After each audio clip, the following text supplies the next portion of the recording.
Hey guys, welcome to my channel. This is my first what if, hope you guys like it.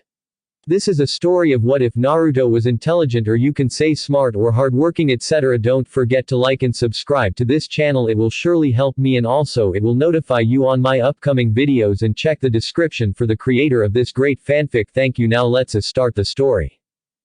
Chapter 18. Author's note. Wow, just wow. The responses for the previous chapter have simply been amazing.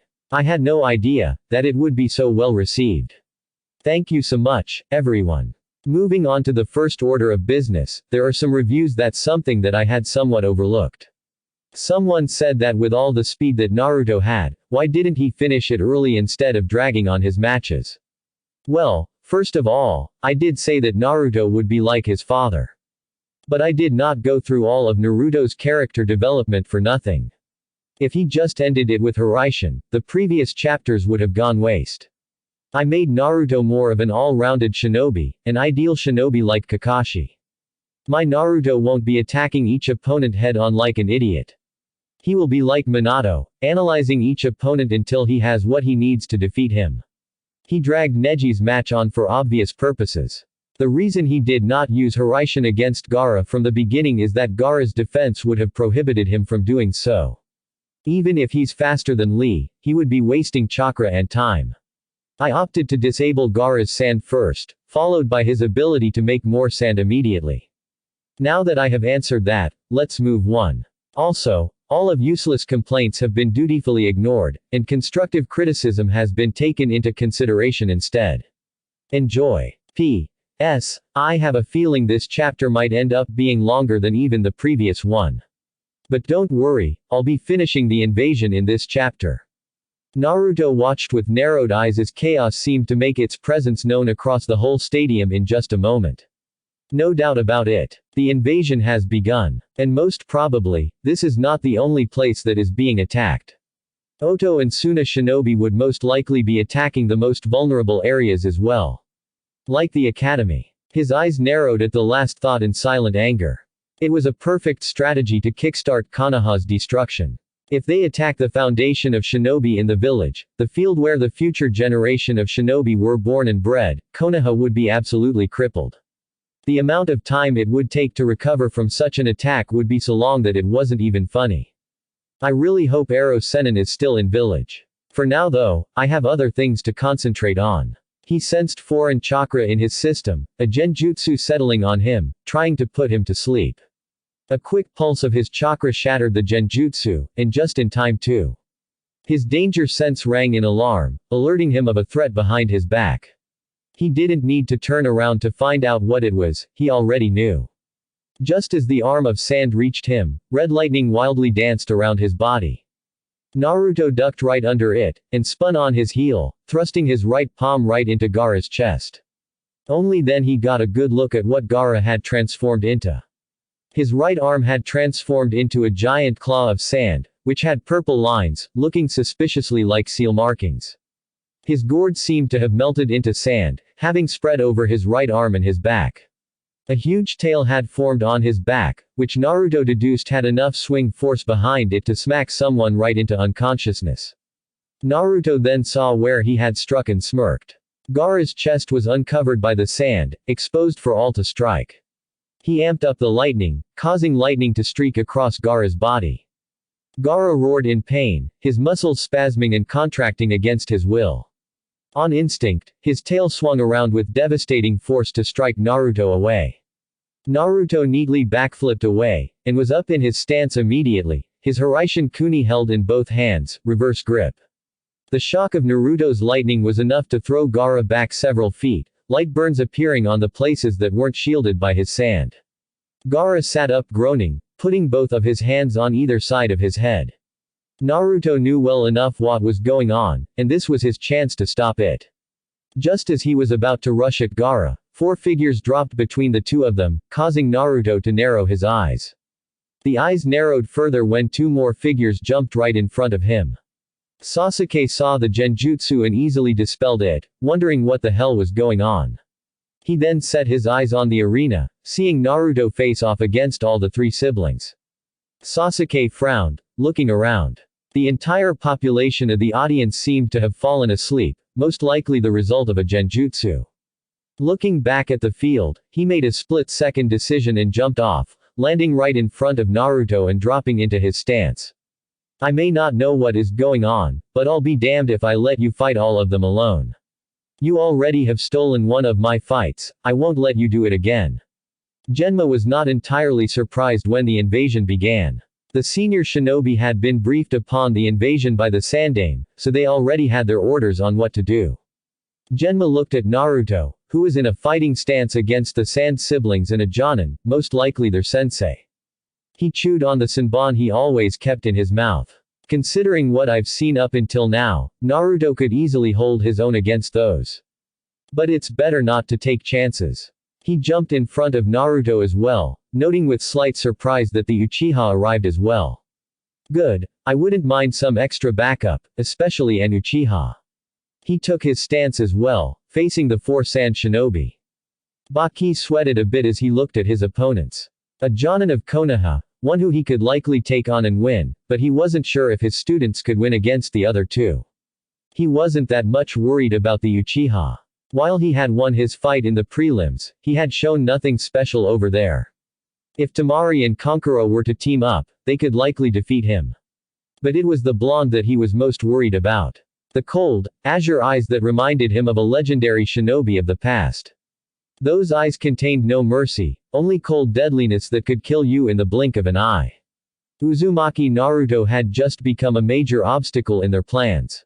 With the Hiraishin no Jutsu, Namikaze Minato had finished off 1,000 of Iwa's shinobi in mere seconds, single-handedly securing Konoha's victory at the Third Great Shinobi War. Baki had no doubt that his son could do the same. He had almost defeated Gaara, and would likely have if the signal for the invasion hadn't been given and he hadn't interfered. They would have to tread carefully. Looking back at Gaara, he noted the various burns on him that were healing slowly, but surely. A bad sign, considering that the redhead was clutching his head, no doubt fighting an inner debate. Temari, Kankuro, he spoke in a low voice. Once he had their attention, he said, Gaara is a vital part of the invasion. But right now, he can't fight. Take him to a secure place until he heals and recovers his chakra. Once he is fully recovered, resume your mission. Kankuro nodded and picked Gaara up, understood. Temari nervously glanced at the opposing side, specifically at Naruto. For the last 2 days, she had spent most of her time thinking on what she would do if she and Naruto faced each other in the invasion. After much thought and deliberation, she had come to the conclusion that she won't be able to bring herself to kill Naruto. Her feelings for the blonde were only growing. She pushed back her tears on seeing him now. His eyes were colder than what they had been 2 days ago. She could see no hesitation in them, only iron-hard resolve. Kankuro nudged her, let's go, Temari. Stealing her own resolve, she nodded and they both jumped over the stadium walls, heading into the forests of Konoha. Genma made a sound of irritation, and slightly turned his head to address the 2 genin. He didn't know why this decision made sense, but he had no choice. Kakashi had already issued his orders to him. The nerve of that Cyclops, Uchiha Sasuke, he spoke in a serious tone, drawing the attention of the said Uchiha. You have been said to be above your peers, so I'm going to assume that you are Chunin level already. He was interrupted by a smirking Sasuke. You want me to pursue them and defeat Gaara, right? Genma nodded. He hated sending genin, who he didn't even know the level of, after a murderous, homicidal psychopath who was also a Jinchuriki. But orders were orders, after all. Try to hold out as long as you can. I'll send backup as soon as I can. Sasuke snorted. Backup won't be necessary. I'll defeat them. He shot Naruto a challenging look before jumping after the 3 siblings over the wall. Naruto watched as his teammate disappeared over the wall. Arrogant, impulsive idiot. Not dropping his guard, he addressed the proctor. Genma-san, was it a good idea to send him alone to fight an unstable Jinchuriki? Particularly when he has no backup. Genma replied, sorry kid, but I had no other choice at the moment.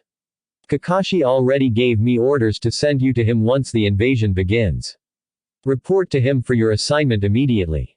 Naruto did not like the situation at all, but could do little about it. Nodding, he immediately located Kakashi's marker and flashed away, leaving Genma and Baki to face off. Genma began in his usual lazy drawl, "You guys have a lot of nerve, attacking us like you did." Baki scoffed as he pulled out a kunai, "Less talk, more fighting, tree hugger." Kakashi was keeping a close eye on his surroundings, and couldn't help but worry when Sasuke leapt off in pursuit of the siblings. Naruto would have been a way better choice, but he had not counted Sasuke's disqualification as a part of his plans. He could only hope Sasuke remained alive until backup arrived. Backup? Now that's an idea. He was posted for protection duty. He was to ensure that the civilians were safely transported to safety under the protection of the Anbu. He looked over to the arena, and saw Naruto nodding at something that Genma said and vanishing a moment later. That was perhaps the only reason he did not jump in surprise when Naruto suddenly appeared beside him. "Naruto, you are working with me today, if only temporarily.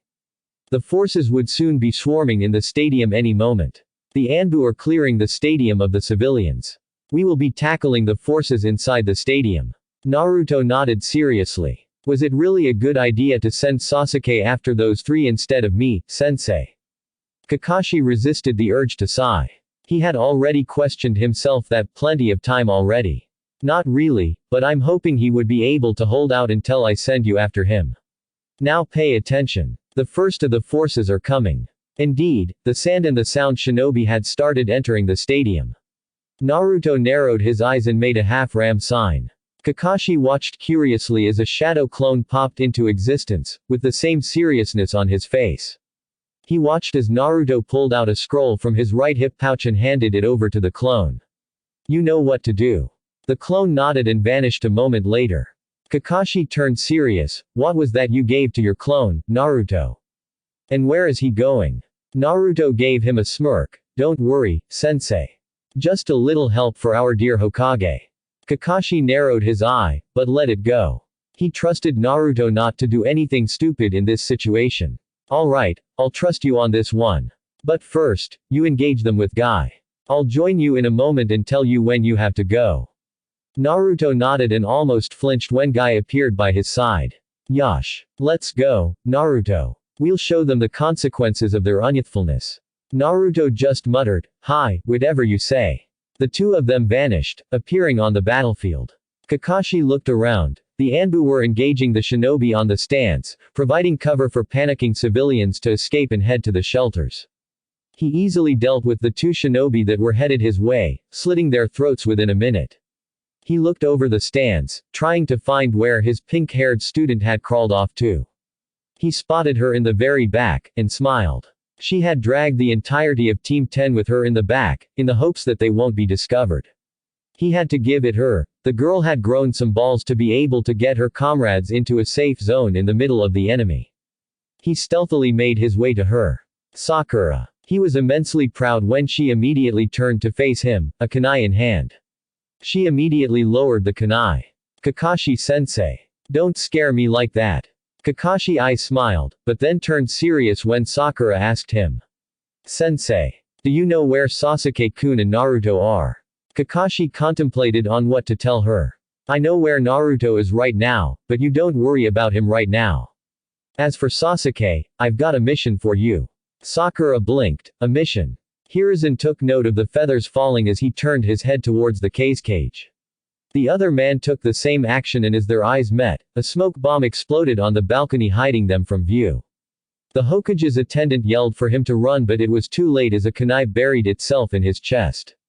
The cage leapt to the roof with the Hokage under his arm and a kunai to the old man's throat. A team of Anbu darted after them but had to turn as the Kazekage's attendants appeared behind them.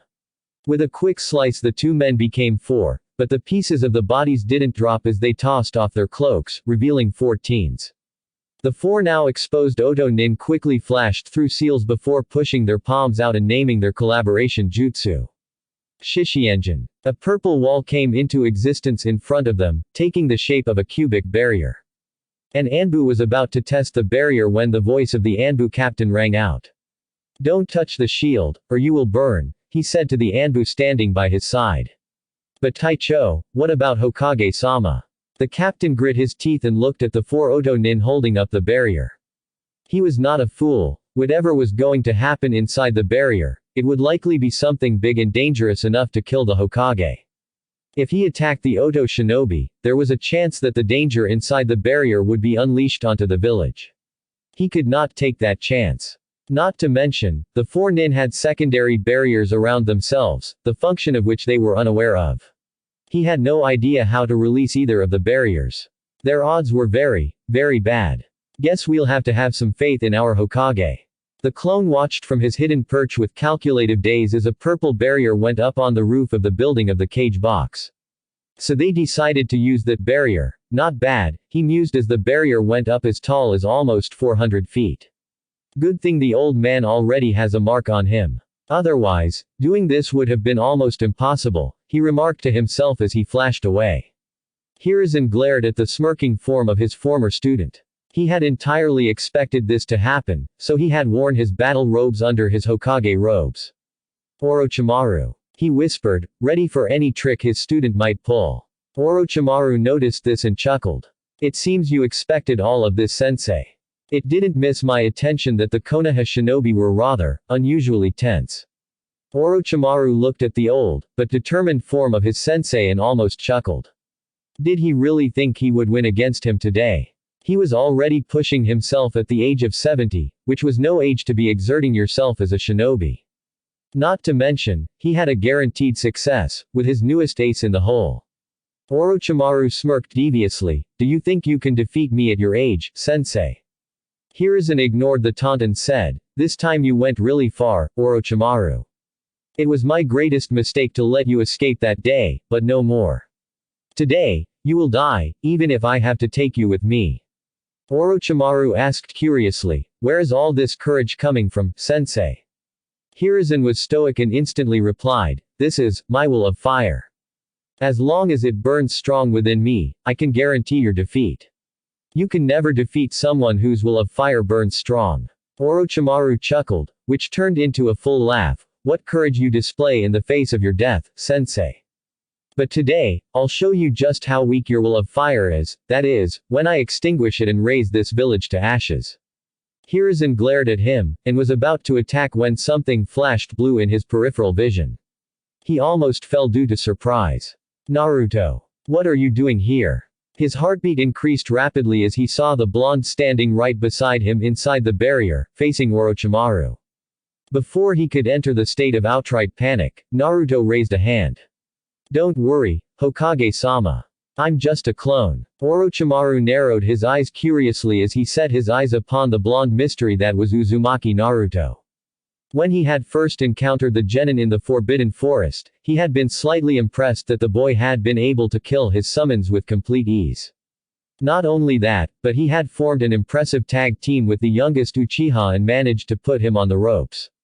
Now 1 month later, he had been surprised by the blonde, yet again, when he managed to learn and apparently, master the incredibly difficult and complex Hiraishin no Jutsu, the jutsu that earned the Yondaime his name of Yellow Flash. He then proceeded to best a Hyuga in Taijutsu, and utterly humiliate him. Not only that, but he managed to completely turn the tables on a Jinchuriki, without using his own Biju chakra. Here was a dangerous combination of genius, power and skill, that too at such a young age. Even Itachi hadn't shown such abilities at this age, and that guy was right up there with Orochimaru and the Yondaime in terms of being a genius. Right now, he curiously watched the interaction between his former sensei and the genin. Perhaps he was here to offer some help to the old fool. Hiruzen almost sagged in relief that the Naruto beside him was just a clone. No matter how powerful and talented Naruto was for his age, he was not ready to deal with the likes of Orochimaru just yet. So why are you here? The clone then pulled out a scroll and held it out to the old leader. Prime sent me to give you this. Hiruzen accepted the scroll with a raised eyebrow. Most probably, Prime was the original Naruto. What is it? The clone smiled, some reinforcements, just in case. Use it only when things really get out of hand. Remember, he gave a look so serious that Hiruzen thought he might as well be looking at one of his senior jonin. Prime is counting on you to use it, Hokage-sama. Don't disappoint him. The clone then vanished in a poof of smoke, leaving an amused Hokage, despite the situation he was in. Tucking the scroll securely on his waist, he turned to his equally amused student. He settled into the Sarutobi clan's taijutsu stance. Shall we begin then, my wayward student? Back down in the arena, it was a bloodbath. Suna and Oto shinobi were on the ground, either dead or knocked out. But mostly dead. Guy in Naruto had almost been like a force of hurricane. Guy had tore through the forces with his powerful taijutsu, breaking bones and ending lives with only 1 or 2 hits. Naruto on the other hand, decided not to use the Hiraishin, instead choosing to rely on his flash step. With his tri-pronged kunai coated in wind chakra, combined with his speed, almost nobody escaped his slash. He also made full use of his ability of a slower perception. He was flash-stepping across the whole arena so fast that even a blur was difficult to spot. In a single flash step, Naruto would sometimes slash 2 enemies simultaneously, ending their lives in an instant. In a few seconds, it would be all over and a new group of shinobi would enter the arena, only to suffer the same fate as their dead comrades. This is getting kind of boring. Naruto muttered as he ended the life of another Oto shinobi. This was the 3rd batch he and Guy had taken care of, and Naruto was not impressed, at all. No shinobi was able to counter his speed. Before they could even begin thinking of a counter, Naruto would catch them off guard in their blind spot and slash. Dead. Everyone moved almost painfully slow for him to kill. I wonder if this is how Dad felt, being the fastest man alive. Naruto. Naruto turned around to catch the challenging grin of Guy-sensei. How many? Naruto internally sighed at how hyper the man was. He really did not see how one could be so hyped after killing so many shinobi. Still, he would humor the guy. 68, he replied after going over it in his mind for a second. The reaction from Guy caused him to flinch in alarm. Guy cried tears as he held up a fist. Oh.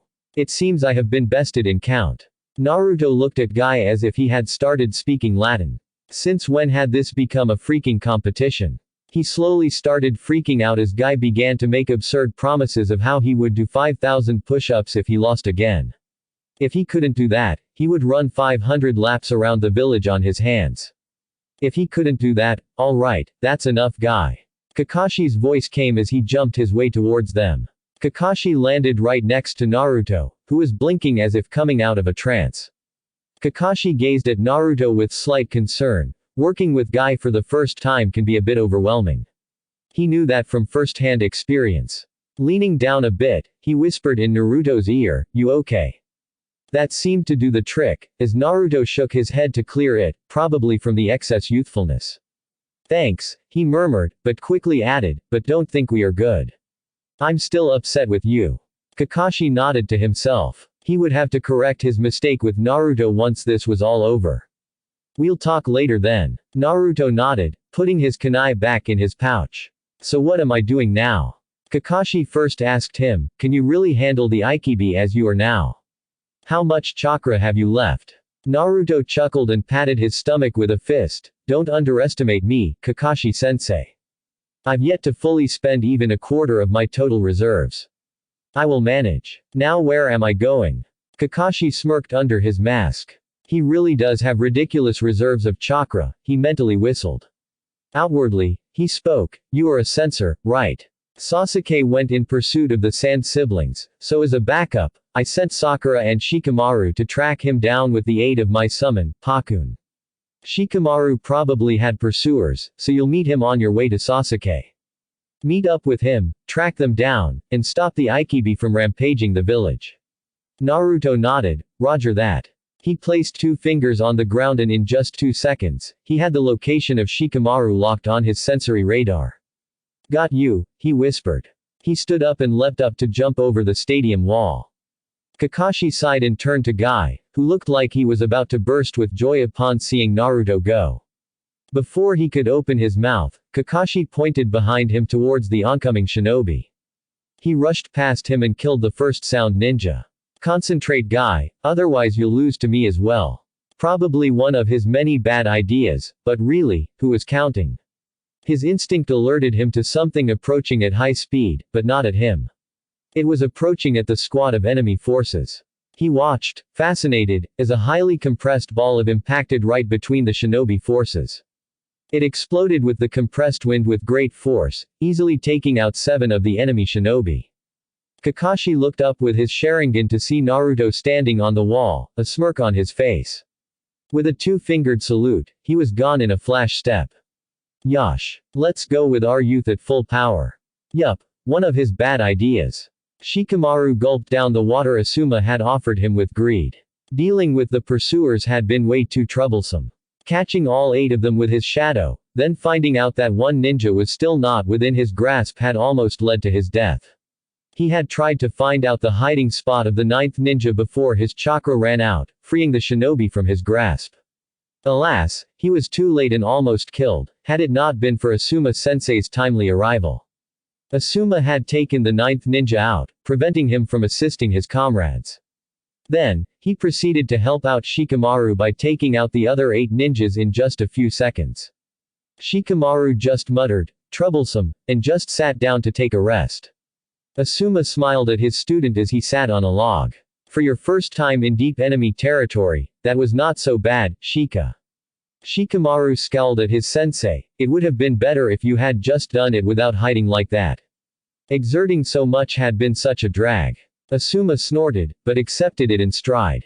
He had learnt long ago that Shikamaru was smart, but lacked the motivation to actually use those smarts in battle. Both the student and the teacher were lost in their own thoughts until they heard the telltale sound of a kunai whizzing through the air.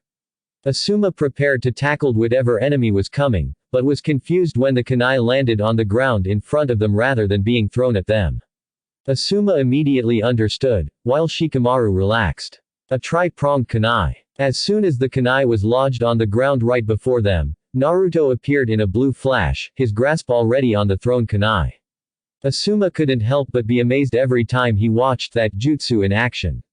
To able to travel from one point to another in an instant, so fast that your enemy doesn't even have time to react would be devastatingly useful.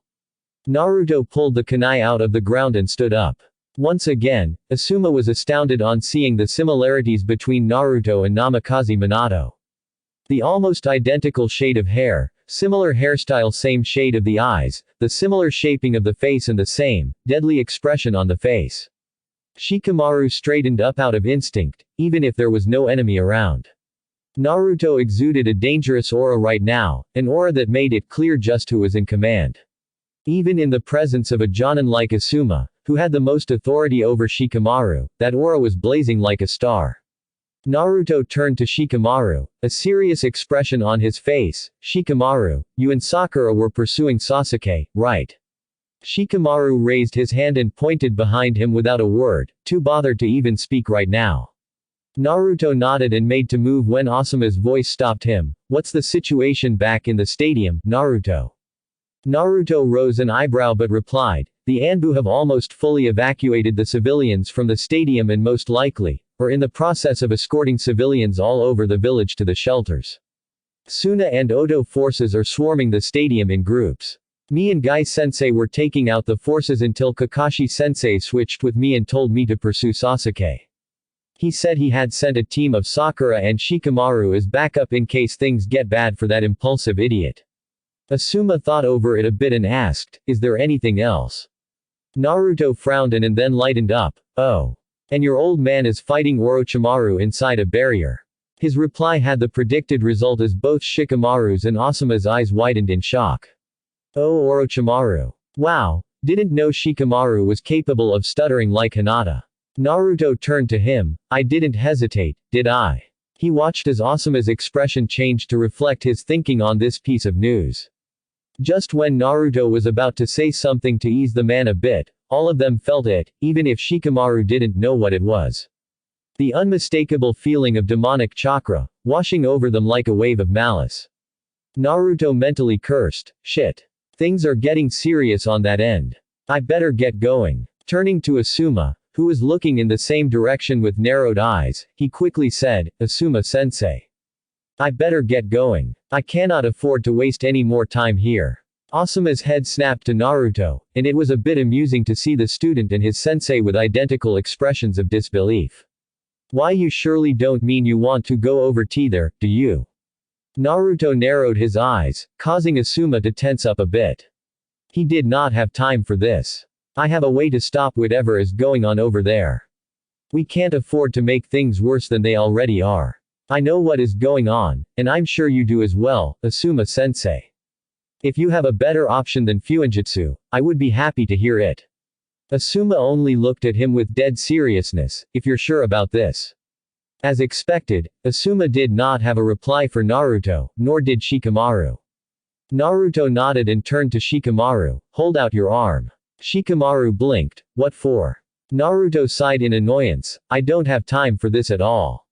He forcefully grabbed Shikamaru's wrist and released it after a moment. Shikamaru looked down and curiously enough, there was something imprinted on his wrist. A seal formula, to be precise. He raised an eyebrow at Naruto. I'm guessing this is your Hiraishin marking. Naruto nodded and started walking away from them. If I find any one of ours in the way, I'll directly send them to you. It's best if you wait for 5 minutes before returning to the stadium, though. Shikamaru could hold it no more.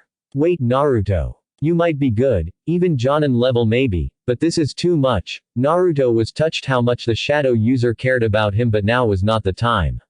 He waved a hand in his direction, not stopping from walking away.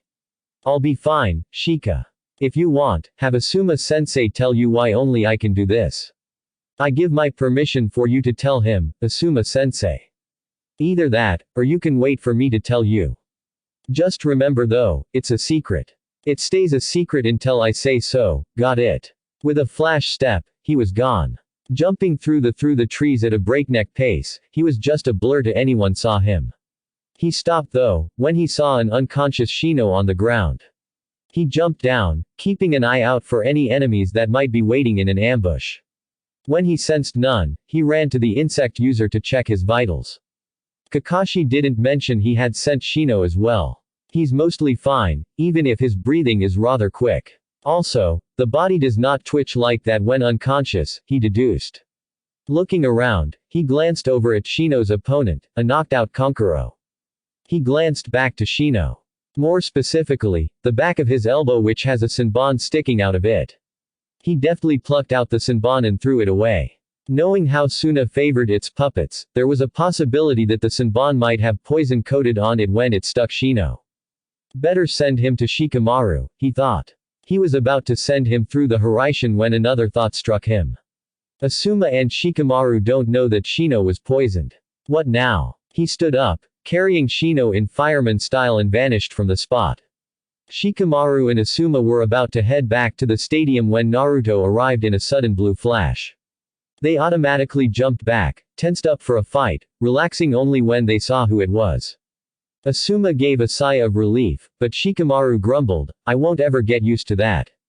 Naruto ignored that and handed Shino to Asuma, who asked, what happened? I thought you were going after Gaara. Naruto informed him, had to personally get him to you. Pretty sure he has been poisoned by the puppeteer. You should get him to the hospital as quickly as you can.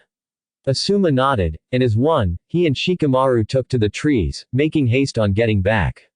Naruto nodded as well and resumed on his way, making haste in response to the steadily growing aura of malice that the Biju chakra created. You didn't mention the puppeteer to them, Kurama stated curiously, referring to the fact Naruto prevented the capture of an enemy. Naruto flippantly replied, Gaara will thank me later for that.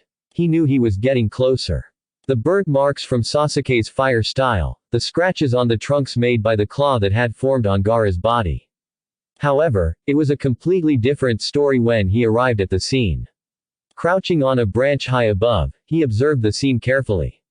Sasuke was barely standing on his legs, no doubt having exhausted himself by using jutsu after jutsu.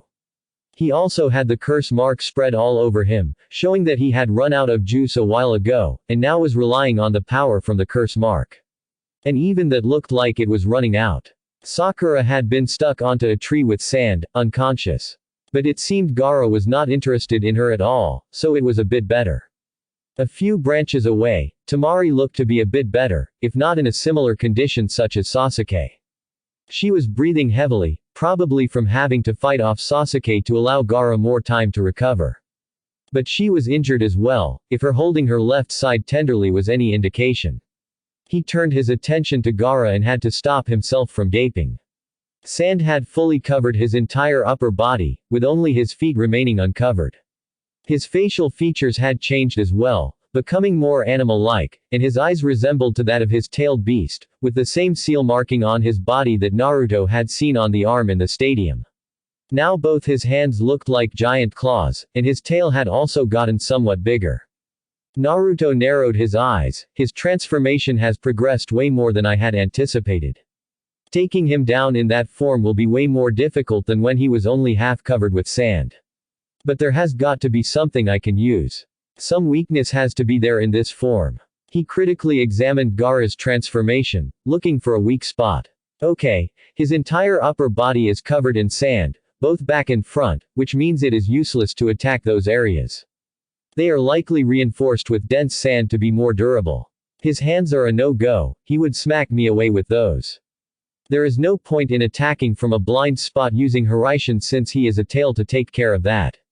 His speed, strength and durability has likely increased beyond what they previously were as well. But his legs, they are uncovered. That is the only weak spot that I can see.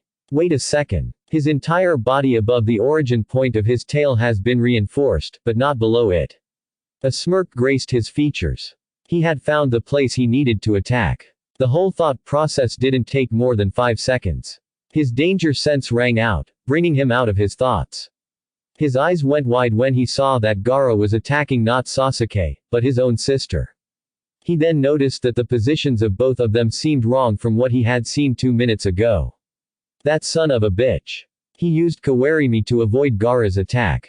And knowing Gaara, he may not even care who he's attacking as long as he gets his blood. Oh, I'll have your hide for this, you asshole. Naruto was already moving from his spot, his danger sense slowing his perception to allow him to appropriately react. Gaara was laughing madly as he jumped from his branch, claw outstretched to tear Uchiha Sasuke apart. He did not even stop in confusion when the Uchiha was suddenly replaced by his sister. It only meant more blood for his mother. And plus, she was also among those who caused him pain. He would kill her and bath in her blood. Sasuke panted heavily as he knelt down on a knee. He had pulled the substitution off very close, and was running on fumes now.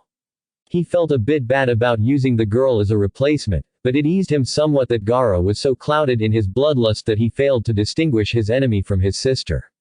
One enemy less for him to deal with later, right? Temari had never been so much terrified in her life as she saw Gaara racing towards her. She had been pushed aside by Gaara earlier when he began his fight with the Uchiha. She had hit a tree trunk and had probably cracked some ribs. Deciding that it was better to rest rather than interfere in Gaara's fight, she sat down on a branch. She was resting when she felt a pull and suddenly, she was facing Gaara who looked like he wanted to tear her apart. It suddenly became clear to her. That bastard Uchiha had switched places with her. She was filled with grief that her life would end by her own little brother's hand, and in his bloodlusted state, he wouldn't even remember he killed his own sister. As she had read about how in your last moments, your entire life flashes in front of your eyes.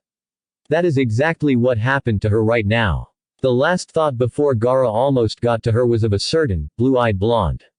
She closed her eyes tightly and waited for the pain to come. However, instead of pain, something suddenly grabbed her, causing her to open her eyes and involuntarily shriek in surprise.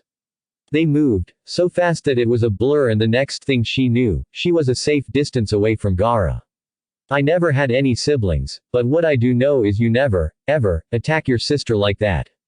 The voice was almost shaking with rage. Her eyes shot open and she finally got a good look at her savior. Naruto had an expression of dead seriousness on his face as he looked at Gaara, with Temari in his hands. Never had he felt such cold fury before. First, the asshole he called a teammate had the nerve to substitute with Temari, and make her own brother kill her. Then, Gaara has the gall to almost kill his sister in cold blood. Rest assured, he would get his payback on Gaara right now. Sasuke would have to wait. Temari felt her face getting warmer as she found out that Naruto was carrying her bridal style. His right hand was behind her shoulders, clutching her so that her face was right next to his chest. His left hand was supporting her legs from behind her knees. She tried to move around a bit, tried to get him to drop her, but he took it as a sign of her being uncomfortable, and therefore readjusted her in his arms. Gaara grinned a maniac's grin. Uzumaki Naruto. She was one of those who caused me pain. Tell me, why shouldn't I kill her? Temari grimaced as Naruto tightened his hold on her at Gaara's response almost protectively, and dare she think it, possessively. Naruto turned to Sasuke, who was watching him with wide eyes of shock. Sasuke, I'll leave you to handle him for a few more moments. It's your fight, isn't it? Try not to lose until I return. In a flash step, he was gone. Sasuke gaped at the scene with total shock and disbelief. He just couldn't believe Naruto's speed. Gaara was an arm length away from tearing the girl to pieces when she had suddenly disappeared. Even Sasuke with his Sharingan had only caught a blonde blur. When the blur had settled down on a branch, he got his first good look at who it was. And he was blown away. Naruto had not only tracked him down, but had gotten here in just enough time to save the enemy from Gaara. Why would he want to save the enemy? It just didn't make sense for him. Then Naruto told him to hang in here until he gets the girl to a safe place. Just whose side is he on anyway? Exclamation mark. Can't he see how he was running empty here? He turned back to Gaara.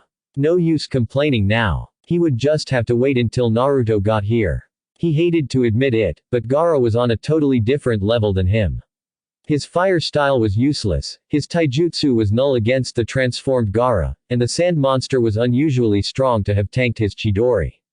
The bastard had forced him to use it 3 times, while his limit was only 2. Speaking of Gaara, his chakra had become a crushing, malicious force.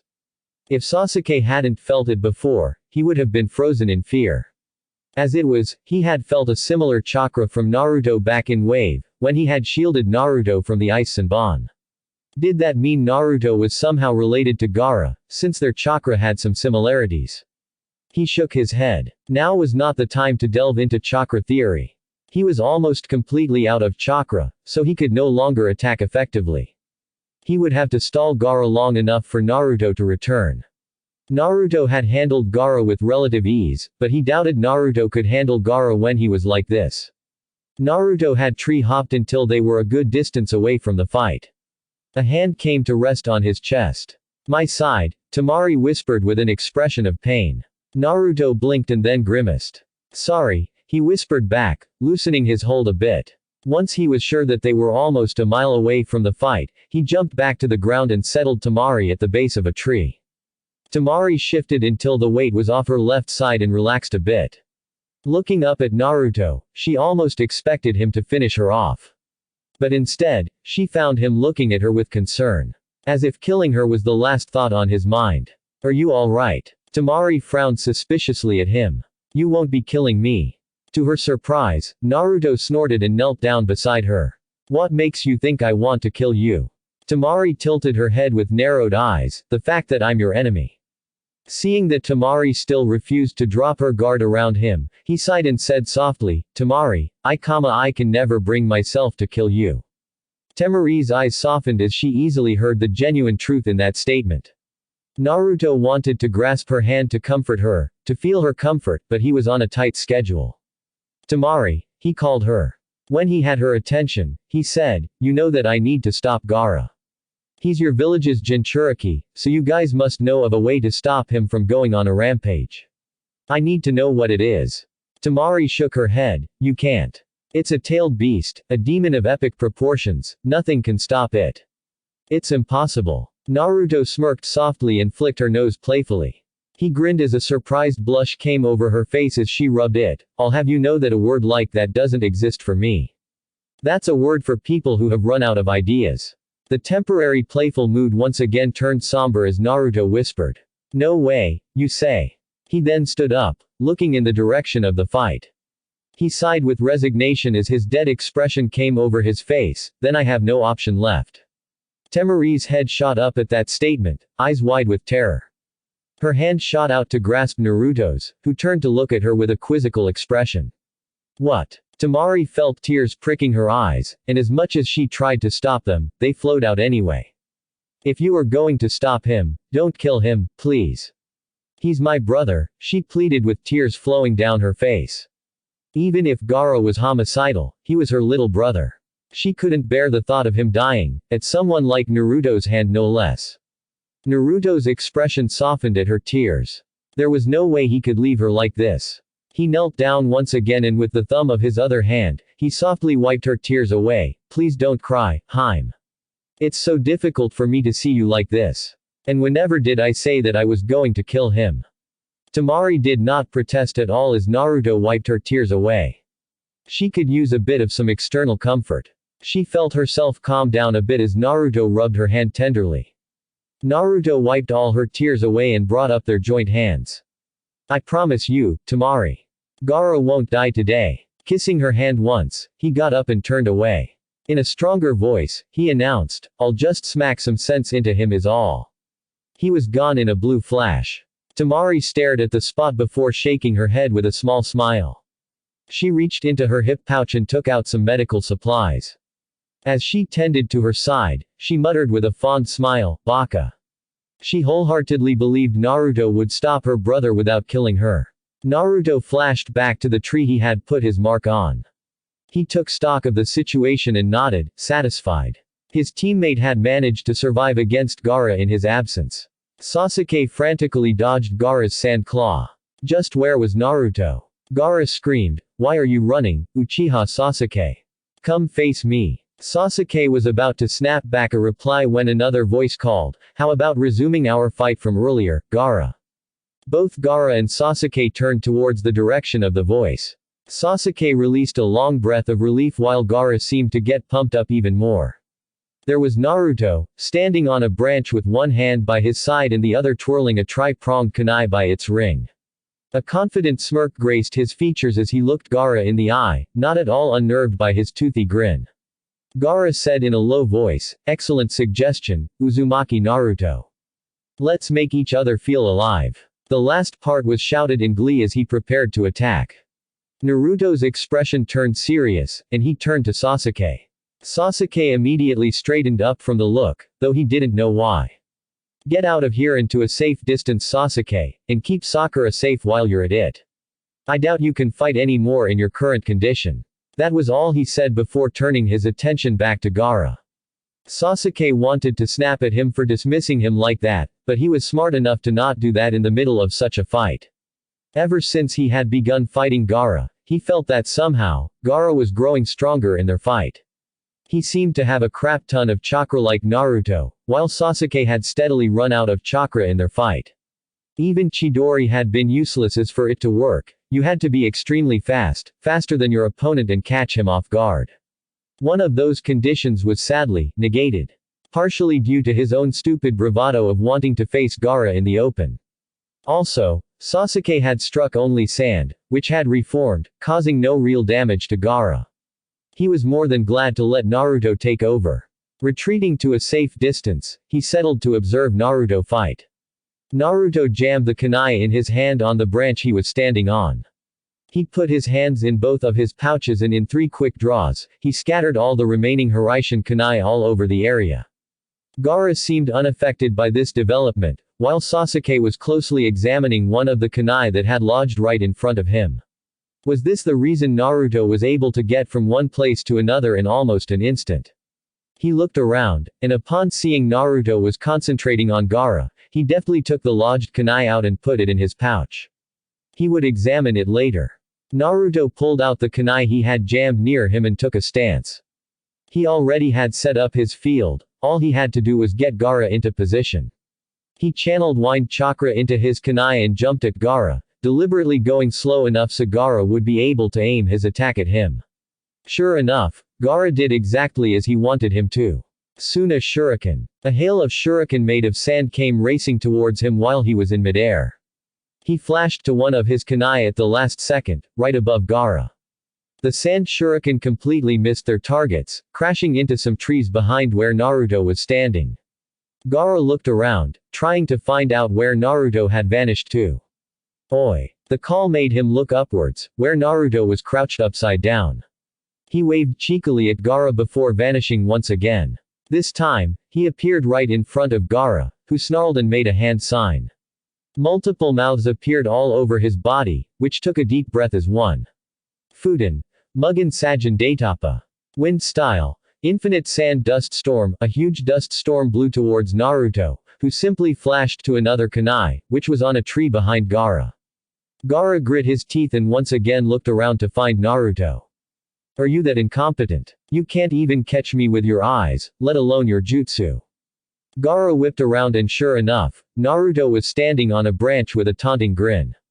Gaara's tolerance finally snapped. He was used to playing around with his stronger opponents before crushing them to death.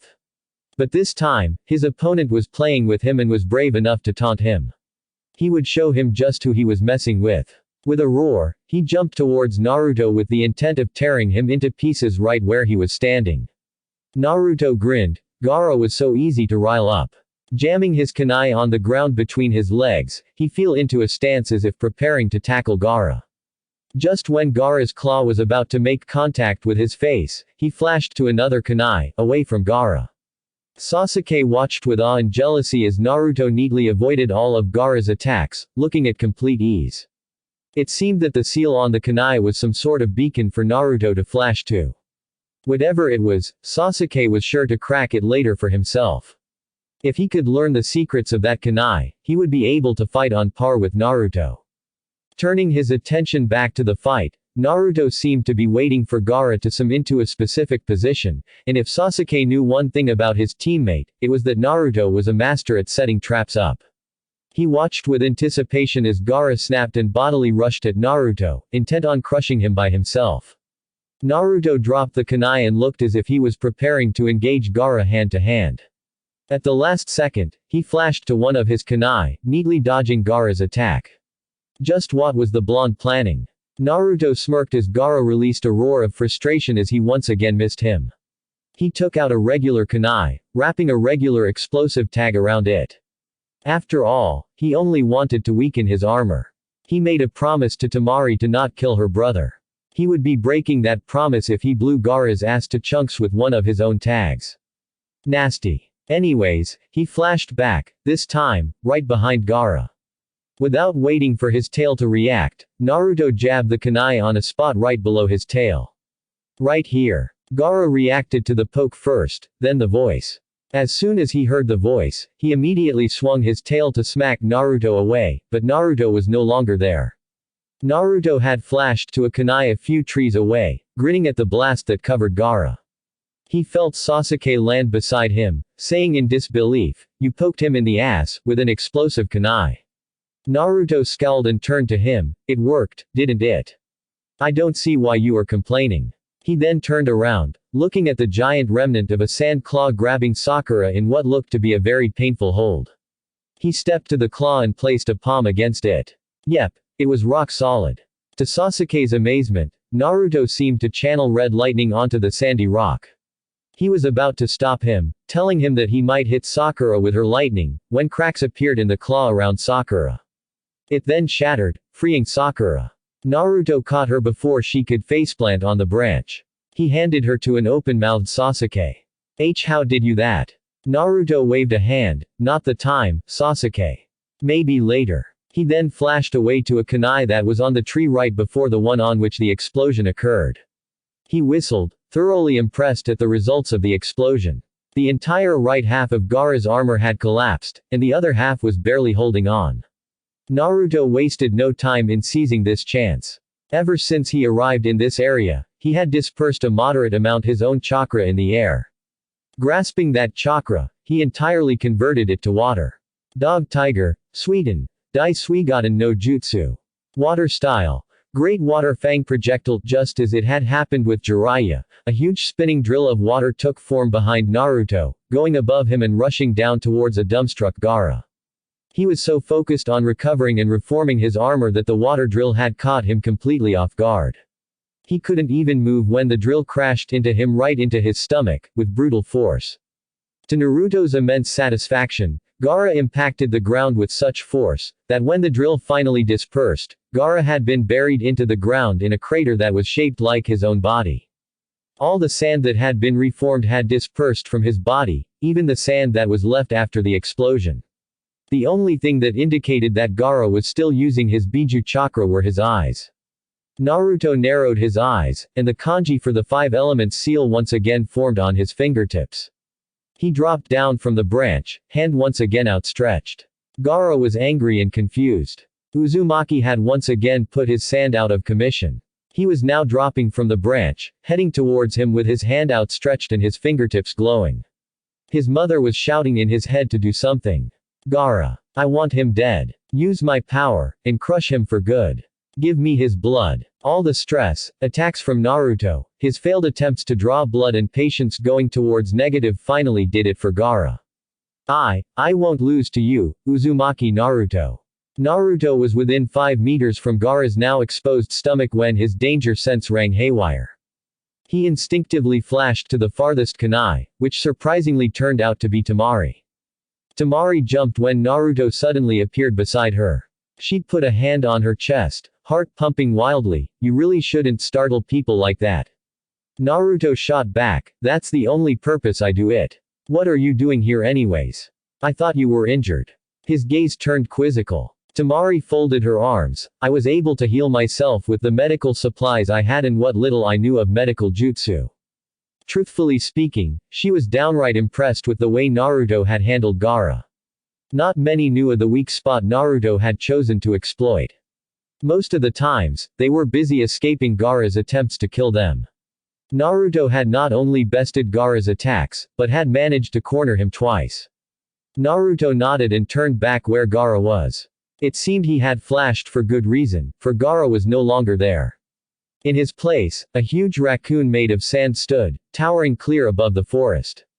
They seemed like ants in its comparison.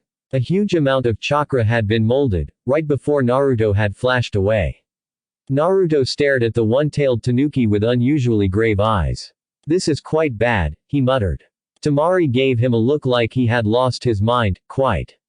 Exclamation mark. This is very, very bad. You can't stop him when he goes into this form. Suddenly, Naruto turned around and blocked a shuriken that was meant for Temari. Sasuke appeared one branch away, clearly angry. What are you doing, Naruto? She is the enemy. Naruto held a hand to calm the Avenger down. She isn't our enemy anymore, Sasuke. Don't attack her. Sasuke's expression turned confused. What do you mean? Naruto then tilted his head towards the giant tanuki. We have bigger problems to deal with, that's why. Sasuke grit his teeth and angrily gestured to the tanuki. How the hell are you going to stop that? Naruto then turned away and looked up, all three of them tensing when he saw its head turning to face them. He quickly said, both of you, get away from here as far and as fast as you can. Temari spoke the question before Sasuke did, what about you? Naruto gave her a discreet wink, whispering, trust me. Out loud, he spoke, I have a plan.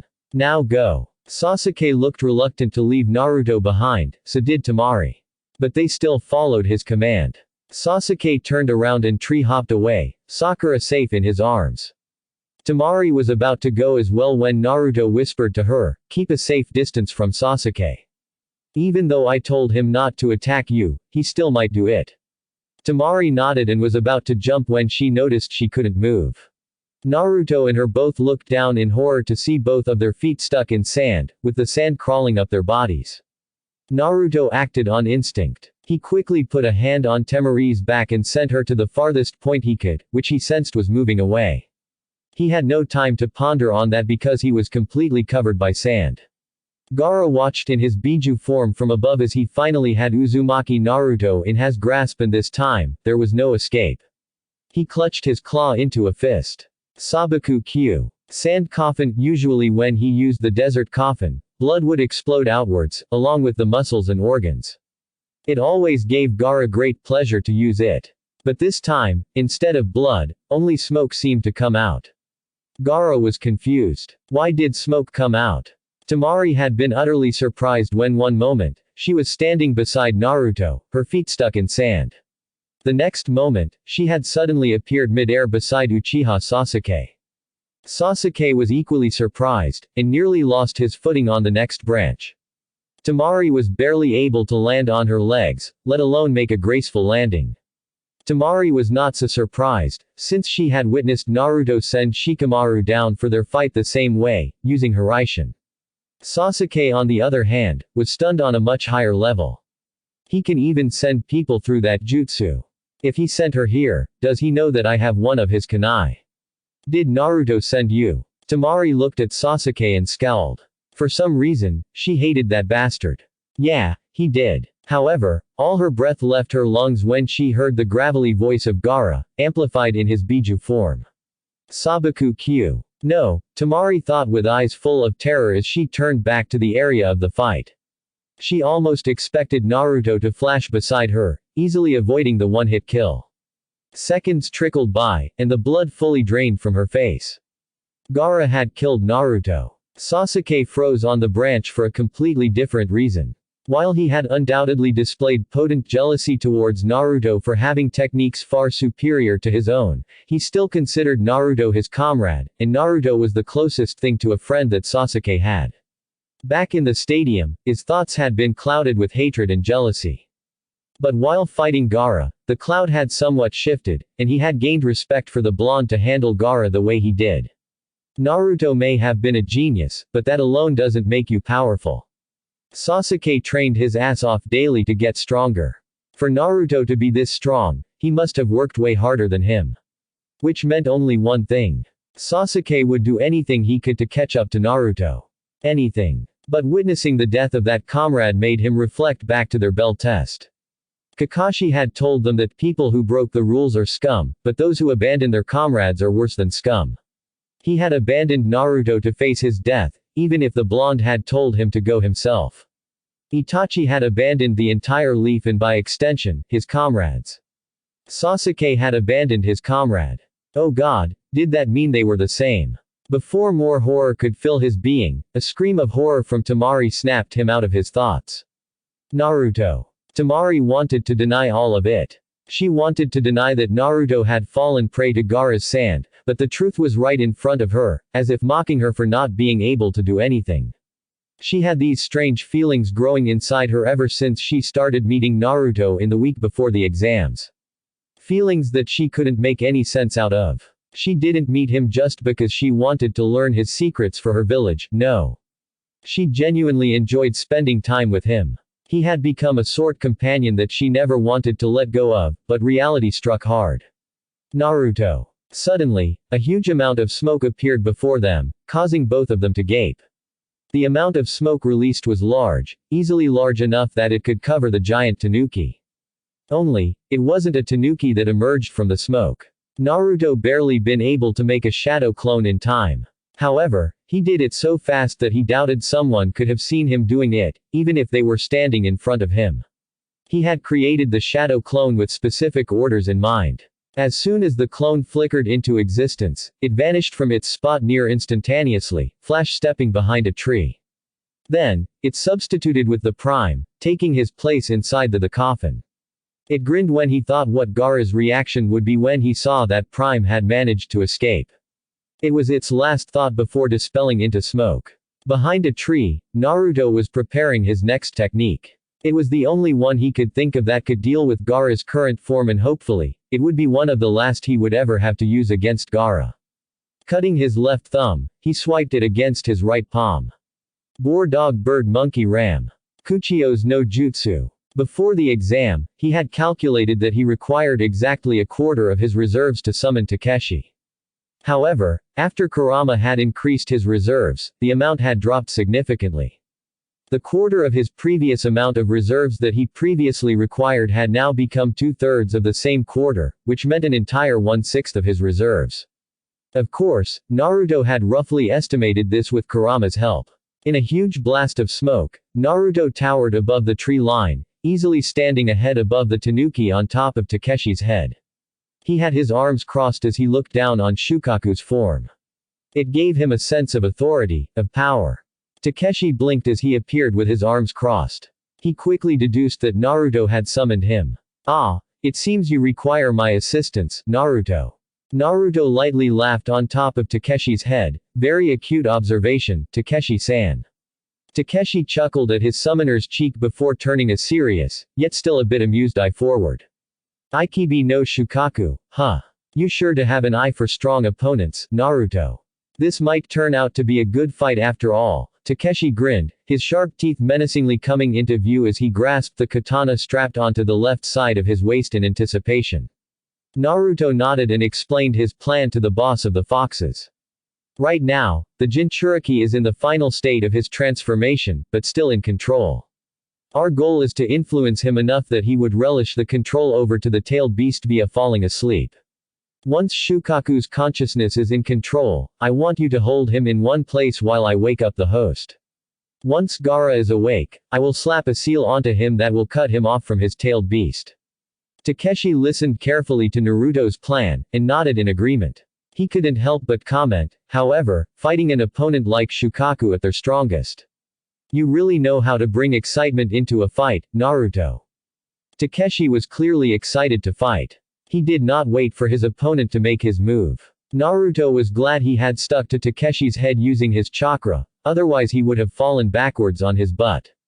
Just as Takeshi came within striking distance, Gaara reacted. Shukaku's arm came forward to grab Takeshi's throat, but he wasn't fast enough. Instead of dodging the arm, Takeshi unsheathed his katana and in one clean stroke, Gaara's entire right arm came straight off.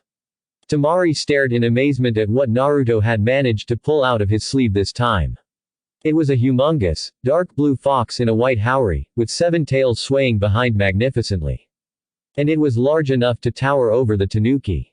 What is that? She uttered in disbelief. Was it one of Naruto's summons?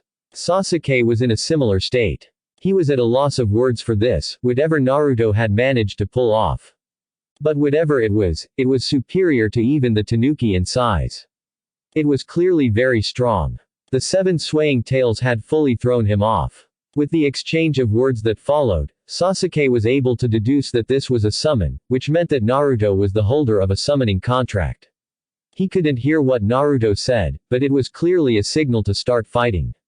Both Sasuke and Temari then proceeded to watch, utterly dumbstruck and stupefied. The giant blue fox cleanly cut one of Gaara's arms. Takeshi skidded away, destroying a group of trees in his wake and not even noticing. His eyes narrowed as he clutched his blade tightly. His body is denser than I had thought. I nearly lost the grip of my blade, he said as he put the katana back in its sheath. We'll have to be more careful now. This should be provocation enough for him to let Shukaku out. Get ready, Naruto. Yeah. Naruto nodded and braced himself. He carefully watched Gaara as he slowly reattached his arm. Once he had done so, he turned his head towards them. Interesting, he rumbled, causing both Takeshi and Naruto to tense. How interesting, Uzumaki Naruto. They watched as Gaara came out of the giant tanuki's head in a ripple, his eyes completely white. Naruto supposed that was because his sight was in the tanuki's eyes. He was slumped, but slowly straightened up. Naruto was further on guard when he saw Gaara smiling a little. He knew what came next, but no matter how many times he saw Gaara smile, it was always unnerving. You are strong, Uzumaki, Gaara said, and Naruto could hear anticipation in his voice. You have matched my every attack with yours, and were able to overpower me, if only for a little while. I haven't had this much fun in all my life. The last shout caused Naruto to feel a bit sad inside. He couldn't help but reflect that this was how he could have ended up. Gaara had been alienated most of his life. He could see that only Temari had attempted to make Gaara feel as close to family as possible, but he had ruthlessly pushed her away. They say that you can learn a lot about a person from fighting them, and it was true. Naruto had seen how Gaara fought. Gaara only fought for himself. He thought that he had no precious people of his own. Well, Naruto was about to give him a smackdown for free, in addition to a reality check. Gaara formed the ram seal. As my gratitude towards you for keeping me entertained, I'll let you see the full power of the sand incarnation. Feigning sleep jutsu. For a moment, Gaara remained frozen in that pose, mad eyes glaring into Naruto's prepared ones. And then, he sagged, arms hanging limply as his head fell forward.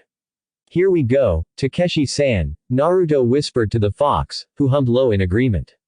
Sasuke shivered with a little fear. This wasn't the first time he had watched his teammate take on a stronger opponent than any of them, while he just cowered in the background. Looking up at Gaara's form, he took back his words. Gaara had a lot more chakra than what he estimated. To have enough chakra to form a construct like that. He doubted even Naruto had that much chakra. Temari watched fearfully as Naruto tackled Gaara at his strongest. As confident as Naruto seemed, she doubted he could scrape victory when Gaara let Shukaku out to fight. But Naruto looked so sure of his victory, like he knew exactly what to do, that Temari simply had to trust he knew what he was doing. She couldn't bear to lose both Naruto and Gaara in the same day. Yahoo! Finally, I am out and free. The one-tailed monster opened its enormous jaw, and the high, crazy voice surprised Naruto a bit. He had been imagining a voice similar to Kurama's. Shukaku looked in front of him and cheered, coiling in preparation for an attack. Oh. A guy for me to kill already. And it looks like you're related to that asshole Kyuubi. I'll make mincemeat out of you. Naruto winced as Kurama roared in rage inside him. He really couldn't be sure if Shukaku was referring to him or Takeshi. Probably Takeshi. You know, because of his tails. Takeshi gave a challenging grin full of teeth. Why don't you put those words to test? Let's see how far you can get. Shukaku slapped his large, bloated stomach. Fuuton, A bullet of air so compressed and pressurized came shooting towards Takeshi, who surprised both Naruto and Shukaku when he deftly used one of his tails to smack away the air bullet at just the right angle. He just shifted its direction a bit, so instead of damaging the landscape, it went flying into the sky behind him. My turn, Takeshi grinned before performing three-hand seals, ending on Tiger. He took a deep breath, Kaden, Goen no Jutsu. Fire style. Great flame technique, an enormous vortex of rapidly expanding flames expelled from his mouth and rushed towards Shukaku. The heat from the flames was so hot that even Naruto, who was standing behind the wall of fire, felt it. The entire land of forest beneath the majestic flame was scorched to ashes. Naruto was willing to bet that the fire was hot enough to turn Shukaku's sand to glass. Shukaku, as soon as he saw the Herculean fire heading towards him, erected a huge wall of sand with his hand. He would have dodged it normally, but because of his huge bulk, he was slow to put himself to motion. It was better to have a hand turned to glass rather than any other part of his body. The flames hit the wall of sand, and for a full 5 seconds, Takeshi kept pumping chakra into his fire, making it hotter in each second. When he finally released the jutsu, both Naruto and Takeshi grinned at the results. Temari gaped in speechlessness as the wall that Shukaku had erected with his hand had completely melted into hot, molten liquid. The amount of firepower that summon seemed to have was completely absurd and ridiculous. Sasuke was also dumbstruck at the new development. The heat from the summon's fire had been hot enough to be felt way over where they were standing. He had seen what had happened to the forest beneath it, and he almost felt bad for anything standing in front of it. Shukaku winced as he saw his entire hand was now molten sand, which was slowly melting from the solid shape that he had formed it into. However, before he could do anything about it, he heard another shout. Fuuton, kamikaze. Wind style. Divine wind. A huge amount of wind was expelled from Takeshi's mouth. It had no shape, it simply was wind blowing at great speeds. Since the sand construct was still melting, Shukaku didn't have enough time to detach himself from it. Takeshi took full advantage of it and chose to cool down the molten sand, transforming it into glass. Shukaku looked at his hand in disbelief. His whole right arm, that was still attached to his body, had become solid glass. It was rather surreal to see. Takeshi laughed, "Make mincemeat out of me. Take a look at yourself first." And with speed that even Naruto did not expect from him, he shot forward in 3 quick strides. Naruto was stunned just how quickly Takeshi was able to move. However, his next choice of attack almost had Naruto jumping in joy. Takeshi had reared back his fist and punched right at the strange-shaped wall of glass. Shukaku had no choice but to block the punch with his now wall of glass, formerly wall of sand. If he could get rid of the glass, he could form a new hand then. Then, he would kill this blasted fox. The glass shattered like, well, glass. It shattered into pieces. The part of the arm that had become glass was almost up to his shoulder. So almost the entire arm shattered under the tremendous force of Takeshi's punch. Shukaku was now visibly panicking. He swung his good left arm, claws outstretched to swipe Takeshi's head off, but Takeshi was quick to counter. Takeshi grabbed the left arm with his right, followed by grabbing the swinging tail that came from Shukaku's right. Takeshi held them in a strong grip, not allowing Shukaku any chance to attack. Well, if you don't count the regenerating arm and the purple ball of no doubt, highly destructive chakra that was forming in front of Shukaku's mouth, aimed right onto Takeshi's alarmed face. Do it now, Naruto. You really don't want to be at the other end of that thing. Takeshi's warning had a high amount of urgency in it, and Naruto did not want to find out what that ball of chakra did, so he didn't hesitate to act. He directed his chakra into his legs and jumped high. With a grunt, he threw the kunai downwards, aiming it so it lodged right in front of an asleep Gaara. As expected, Gaara's sand came up to catch the kunai, but it was of no consequence. Naruto flashed right in front of Gaara, already in motion of an attack. He caught Gaara's jaw in an earth-shattering right hook, which had so much force behind it that it not only sent Gaara leaning towards his own right, but also knocked a tooth out of his mouth. Wake the fuck up. The punch sent waves of pain to Gaara's brain, forcing him to wake up. His eyes flew open in agony, just as Naruto sensed the big ball of chakra harmlessly dispelling behind him. Shukaku's yell soon followed, "No. I just came out." Gaara was now wide awake, but Naruto gave him no chance to attack him with his sand. He used his left hand to roughly grab Gaara by his throat, bringing his face level to his. His fingertips of the right hand lit up in the Gogyo Fuin 5 elements seal for the third time in the day. He slapped them right onto Gaara's exposed stomach, the usage of chakra making his seal visible. Gaara gasped as all the breath left him, and he momentarily became unconscious. Naruto had successfully managed to cut Shukaku off from Gaara's conscious. The sand form beneath them began to crumble, and just in seconds, the entire body of sand collapsed, making them plummet to earth. Naruto and Gaara would have hit the ground with bone-breaking force, if Naruto hadn't managed to grab Gaara midair and flash to a kunai on the ground. He carefully set Gaara against a tree, and was slightly taken aback when Gaara started to stir. He himself had needed a day to wake up when Orochimaru had slapped him with the same seal. Perhaps it was that due to Gaara's stronger connection to Shukaku, he already had large amounts of Biju chakra in his system which helped him wake. Naruto stood over Gaara as the redhead fully opened his eyes. Looking disoriented for a second, his eyes widened as he saw Naruto standing over him with an expressionless look on his face. He tried to shift further into the tree. "No, stay away from me," he cried weakly, far too weak to try and move his body. He watched with pure fear as Naruto knelt down. Naruto softened the look on his face. "That pain, of being alone, of your life not meaning anything to anyone, I know that pain all too well, Gaara." Gaara whispered in confusion, How? Naruto's lips twisted into a sad smile, "Because we are alike. I also house a beast like yours." Gaara's confused expression twisted into one of shock. "Then, for all those people, why?" Naruto put a hand on Gaara's tuft of hair. "Because I found people to care for, to protect, who loved me and acknowledged my existence. Those people told me as many times I needed to hear, that they loved me. They told me that my purpose in this world was to protect.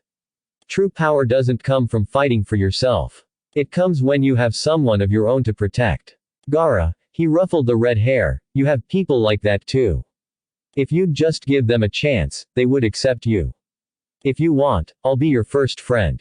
Gaara was unable to answer, just staring at Naruto with wide eyes. Naruto chuckled and removed his hand, standing up. They were here anyways. Temari and Kankuro appeared just beside Gaara. The difference was that Kankuro was injured, and still on guard when standing in front of Naruto. He looked at Naruto with a wary expression, knowing that he stood no chance against a guy who still didn't look that exhausted after outright crushing Gaara. Temari on the other hand, just stared at Naruto with wide eyes. He had delivered on his promise. He had stopped Gaara without killing him. And she was grateful to him for that. Naruto looked at her and winked. "I promised you, didn't I?" Temari smiled softly and nodded. She was grateful that Gaara hadn't been killed, along with the fact that Gaara hadn't managed to kill Naruto. She didn't know if she could ever repay Naruto for what he had done for her. A hand brushed against her leg, causing her to look down. "Temari, Kankuro. That's enough, let's go home," Gaara ordered weakly. Kankuro gave a confused look to Temari, who just nodded to comply with the request. He picked Gaara up, supporting him with one hand around his waist and the other holding Gaara's over his shoulder. Kankuro, Temari said, causing the puppeteer to look at her, take Gaara and move. I'll catch up. She did not once break eye contact with Naruto. Kankuro gave her a confused look, but Temari. Go, I said. Kankuro looked reluctant to leave her behind, but obeyed her nonetheless. He took to the trees and in a few moments, they were just a dot in the distance. No doubt, Kankuro would wait ahead for her to catch up, but he knew when Temari wanted him to be out of sight, and he wasn't stupid enough to disobey her. Naruto just kept his hands in his pockets as Temari stepped closer. Somehow, he wasn't surprised at all when Temari suddenly grabbed him in a tight hug, her hands going around his waist and her head buried in his chest. Thank you, she was sobbing in his chest. Naruto slowly wrapped his own arms around her shoulders. He kissed her head softly, stroking her hair. It's okay, he whispered.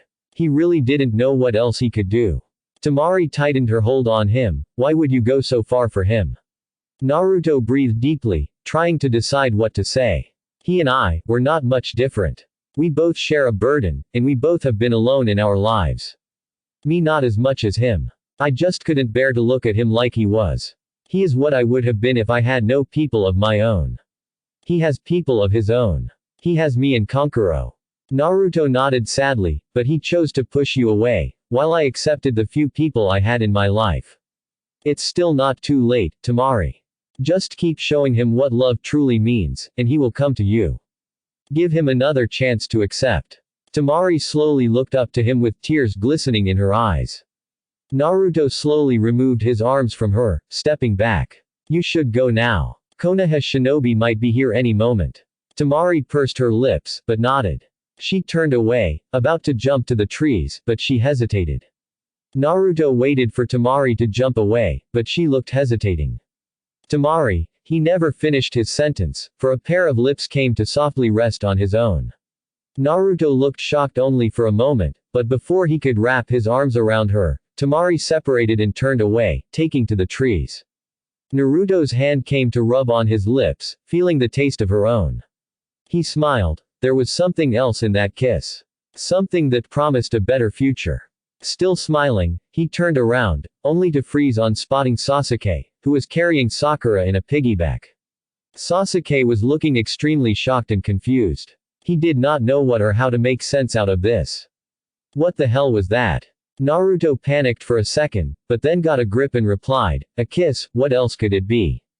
He turned around to go and gather his kunai, but Sasuke stopped him again. No. I mean, why did she kiss you? Naruto turned around with a frown. I don't know what goes on in her head. But what the hell are you doing here? Weren't you supposed to take Sakura and head back to safety? This time, Sasuke surprised Naruto by looking abashed of all things. He muttered something unintelligible, causing Naruto to raise an eyebrow. Sorry, couldn't hear you. Come again. I said I couldn't leave you behind, okay. Sasuke snapped, a hint of red on his cheeks. Naruto snorted and walked past the boy. It's rare to see you worry about someone else. But don't worry about me. As long as you have that kunai with you, I can flash to you anytime. Naruto suspected Sasuke had taken the kunai not so Naruto could flash to him, but to decipher the secret behind it. Sasuke wasn't an idiot, he obviously had noticed it in his fight with Gaara what he used the kunai for, and he wanted the jutsu for himself. Too bad for him. In his notes, Minato had written down that he had taken the jutsu to levels that were seemingly impossible. He had developed it so far that in fact, it almost became a sort of an artificial bloodline. A jutsu that could only be used by someone of his blood, that too counting in all the fuinjutsu processes that involved locking your chakra at each step. Sasuke mentally flinched at that. He forgot to take into account that Naruto could sense all of his kunai. He had to divert the topic fast before Naruto asks him to give it back. Why did you let them go? That question caught Naruto's attention as he picked the last of the Hiraishin kunai scattered on the ground.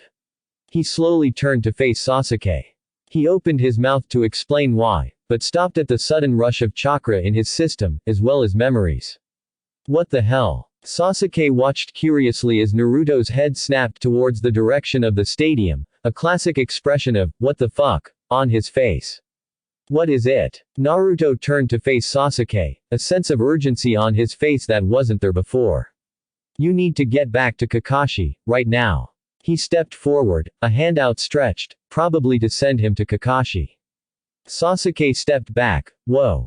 You are not sending me back like that. Not until you tell me why. Naruto grit his teeth as more memories flowed into his mind. He did not have time for this. I can't tell you right now because someone close to me is in danger. How about this, I'll tell you once the invasion is over and you promise me, right now, that you won't tell a soul about this until I tell you so. Deal. Sasuke thought over it a bit and said, alright, but you better telephone. He wasn't allowed to finish as Naruto put a hand on his forehead and forcefully sent him back to where Kakashi was. He might have finished the enemies in the stadium by now. He flashed, and within 10 seconds, he had gathered every kunai that had been scattered in the area. After inspecting the clearing for one last time, he flashed again. Hold on Gigi. I'm coming. Temari and Kankuro were supporting Gaara on each of his sides as they made their way back to Suna. With Gaara's defeat, the invasion was moot. Naruto made a good point about Gaara, she thought. They allowed Gaara to push them away, and her efforts had been clearly not enough to make him come back to her. Gaara had pushed them away as well. Their father, in hopes of strengthening Gaara as fast as he could, sent assassins to kill him. While none could get past his sand, Gaara still wanted to be close to them. However, something happened, and suddenly, Gaara became the cold person he was. He cared only about himself. She figured that the amount of killing attempts finally broke him, convincing that no one would care for him, or acknowledge his existence. Then Naruto came along and unlike anyone they had ever met, proceeded to beat Gaara into the ground until he was willing to hear what Naruto had to say. Temari knew that Naruto had changed Gaara's outlook on life permanently. She had witnessed hope in Gaara's life for the first time in years. Hope that he could make a life for himself like Naruto had did. Temari, Kankuro, a voice snapped her out of her thoughts. She turned her head to face Gaara, who was still not meeting her eyes. Kankuro shot a questioning look at his sister, but his confusion turned to shock when Gaara uttered a single word. Sorry. Both the older siblings were shocked that Gaara apologized to them. For years, Gaara viewed everyone as beneath him. For him to apologize, it meant Naruto's words had had a deep effect on him. Temari smiled. They were in Naruto's debt for this. It's okay, little brother. Kakashi looked tiredly around the stadium. A large number of bodies were littered around almost in every part of the arena, either covered in blood or outright crushed. He blamed Guy for all of this. That man seemed to make everything a competition between them, and for some reason that even he doesn't know, Kakashi always indulged in those things. Guy had made a bet that he could kill more enemies than Kakashi. Kakashi, being the dutiful, eternal that he was, agreed to the bet. After almost an hour of continuous fighting, the enemy had finally stopped coming into the stadium. Guy was standing on the other side of the arena. He waved energetically at Kakashi. Yo, Kakashi. How much is your count? Is there an end to his youth? Kakashi tiredly thought, but answered anyway. 57, he answered in a bored tone. Just as he predicted, Guy shifted to a completely different personality. Oh Kakashi. It seems you have won again, my eternal rival. It was no secret in Konoha that he and Guy were eternal rivals. Kakashi was thankful for his face mask every time Guy chose to announce their rivalry publicly. That man had no sense of stealth whatsoever. People already questioned if he was mentally fit to be a ninja, it won't do for them to start questioning him as well. Kakashi mentally sighed. His best friend was a pain in the ass. Just as he was about to approach Guy, Sasuke suddenly appeared beside him, with Sakura unconscious on his back. Kakashi already had a kunai out ready, but lowered it once he saw who it was. He watched, amused, as Sasuke blinked, no doubt disoriented from the sudden travel, and proceeded to curse in a way that Kakashi almost blushed. Though he couldn't hold back the perverted giggle upon seeing his student's position. That asshole. I told him not to do that. Sasuke shouted before spotting Kakashi. He raised an eyebrow in deadpan upon hearing the perverted giggle. What is it? Kakashi was more than happy to point it out. I wonder what you plan on doing with her, Sasuke. Especially you are carrying her when she's unconscious. Sasuke blinked, not understanding the reference at first. Then he remembered that his sensei was a pervert, and then his face suddenly turned red. Don't make such useless assumptions, you perverted jerk. Kakashi refrained from commenting that this might be proof of a claim Naruto had made some time ago. He might be gay, after all. He then turned to face the purple barrier in which his leader was trapped. He could only hope that Sandaime would manage to survive against his former student. Things were not going well for Hiruzen. Orochimaru had been right, he was not as strong as he was 10 years ago, let alone his prime. And it showed, his movements were slow, his chakra capacity, even though it hadn't deteriorated with age, he had a limit to what he could exert now. If he exerted more, his chakra coils were in danger of permanent damage. And don't even get him started on his old joints. He and Orochimaru engaged first in taijutsu, which rapidly progressed into ninjutsu. At one point, Hiruzen had even managed to corner his student again. With a smirk he had thought, looks like I still got it. Got it, his ass. Orochimaru had blocked his attacks by pulling up coffins of all things. From then on, it was no longer funny. In fact, Hiruzen was outraged that Orochimaru had the nerve and spine to do such a vile thing. Orochimaru had defiled the graves of both of his senseis. Hiruzen had watched with horror-filled eyes as Orochimaru opened the graves to allow the now resurrected Shodai and Nadaime Hokage to walk out. And they looked terrible. Both of their skin was deathly pale, as it was rightly so. Orochimaru had forcefully called the dead into the land of the living. Hiruzen had to stop himself from facepalming when the former Hokages finally opened their mouths to speak. Even though Hiruzen knew that Hashirama-sensei was a peculiar man, with his unusually boisterous and seemingly idiotic nature, it was Tobirama-sensei who knew Hiruzen the best. It was scary how easily he could read his student. Hiruzen even suspected that Tobirama knew that he was a closet pervert, but he didn't really know, for the man never called him out on it. Only Hashirama knew of that fact, and even he had found out by accident. But enough of that. The first words that Hashirama-sensei had spoken were, "Is that you, Sarutobi?" It has been a long time. Hiruzen had cringed how much dead he had sounded. But somehow, that same tone from Tobirama didn't surprise him at all. In fact, it was all he could do from facepalming. You have gotten old, Saru. That man was always blunt like that. Turns out, it was an extremely vile jutsu that had been created by Tobirama. Edo Tensei was a jutsu that binds the soul of a deceased person to a living vessel, restoring the deceased as they were when they were alive in order to do their summoner's bidding. It was the ultimate insult one can give to the dead. Why Tobirama-sensei created this, he would never know. And how Orochimaru got a hold of this, that also he would never know. Ultimately, Hiruzen had no choice but to fight his former senseis. As the fight between them progressed, Hiruzen noted that while his opponents were certainly strong, they were nowhere near the level they were when they were alive. They were merely puppets that Orochimaru was controlling. Hiruzen would know, he was their prized student, after all.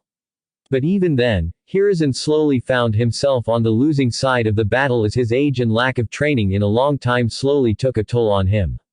Even after summoning Enma, who became an indestructible adamantine staff, he was put on the ropes by the Shadai's mastery of Mokuten and Nadaime's mastery of Suiten. Even if they were puppets, their teamwork was strong enough that Hiruzen was hard-pressed to just dodge those attacks. And if things weren't bad enough already, both the bodies of the former Hokages were seemingly indestructible. Any damage dealt to them was recovered from within seconds. This is bad. At this rate, I really would be killed. I cannot afford to let them escape this barrier. Konoha would never recover from being destroyed by its own creators, Hiruzen thought as he dodged Tobirama's attacks and used his staff to strike Hashirama in the face. He'd put some distance between him and both the Hokages with a large-scale Kaden Jutsu. He then suddenly remembered what happened before they started fighting. Of course. How could I have forgotten that? Naruto gave me a scroll, saying that it had some reinforcements. I really could use a soldier pill right now. He set Enma loose on the Hokages, while he untied the scroll. As soon as he saw the slightly changed, but still recognizable prisoner containment seal, he was confused. Why would Naruto want to give him such a scroll right now? But he had not time to think over it as Enma came skidding back on his feet. Whatever you are doing, hurry up Sarutobi.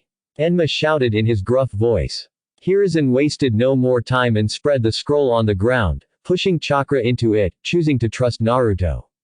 And boy, Naruto knew exactly well what reinforcements are. Hiruzen stared dumbfounded at the army of blondes, no doubt shadow clones that Naruto created. He knew Naruto had a ridiculous amount of chakra, but this was a whole new level of absurd. He would have to re-evaluate the blonde, if he survived. Orochimaru was flabbergasted as to how did the old fool manage to pull this in the middle of the battle. Then he noticed the scroll in his hand. A prisoner containment scroll modified to seal shadow clones. And the look on his face means someone gave it to him. I don't need to be a genius to figure out who. But no matter, 100 shadow clones against 2 Hokages are nothing. They will only buy the old fool some time. Sadly, Orochimaru was only partially correct. The entire roof became a field for chaos within seconds.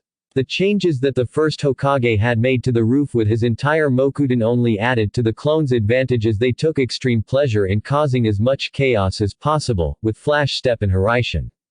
Hiruzen grabbed this opportunity to rest and chuckled. This certainly was useful. But he could see that having shadow clones as back had its downfalls as well. The Hokages proved how formidable they were, for the clones started dispelling only 2 minutes after they were summoned. Hiruzen knew that this was bad, and there was no way he would be escaping today with his life. He sighed sadly as he thought about his life until today. He had made countless decisions, and just as many mistakes. He regretted what he was about to do, but there was no other option. And he was in no way calling Naruto to fight with him. Just as he was about to initiate the sequence for the jutsu that would seal the dead away, a clone flashed beside him. With so many flashes going around, Hiruzen wasn't even surprised. This backup is going to get destroyed in just 10 seconds, he said testily, watching with growing nervousness as only 20 of them remained now. Hiruzen nodded gravely. When you dispel, pass on my thanks to Naruto. I regret that I won't be escaping alive today. The clone looked at him with a surprised face. Another peculiar thing that Hiruzen had discovered was that each of Naruto's clones had a different personality. One was happy to the point of being goofy, one was lazy, one was an angry one, and there was one that was exactly like Naruto, which was the one thing that he found weird. Considering shadow clones are meant to be the user's exact copies, finding an exact copy among Naruto's different ones was certainly a new experience. This one seemed prone to be surprised every now and then. He wanted to say something, but words seemed to fail him as he could only close and open his mouth repeatedly. He then sighed, and Hiruzen found his worry growing as a determined look came onto his face. If you say that you have no choice, then I'm afraid I have no choice as well. The last clone besides the one was dispelled, and Hiruzen dropped into a stance again, holding Enma. This was his final stand, and he would be damned if he let Orochimaru win. Just as he was about to commence his attack, he saw the last clone beside him making a half-rammed seal, dispelling a second later. What was he up to? He suddenly got a very bad feeling in his stomach. Surely he was not going to. His worst fears were confirmed when in a flash of blue, the Prime himself arrived.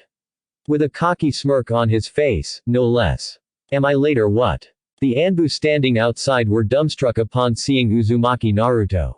It was one thing to see his performance in the matches against 2 very formidable genin, it was a whole another thing to see him face off against Orochimaru of the Sannin.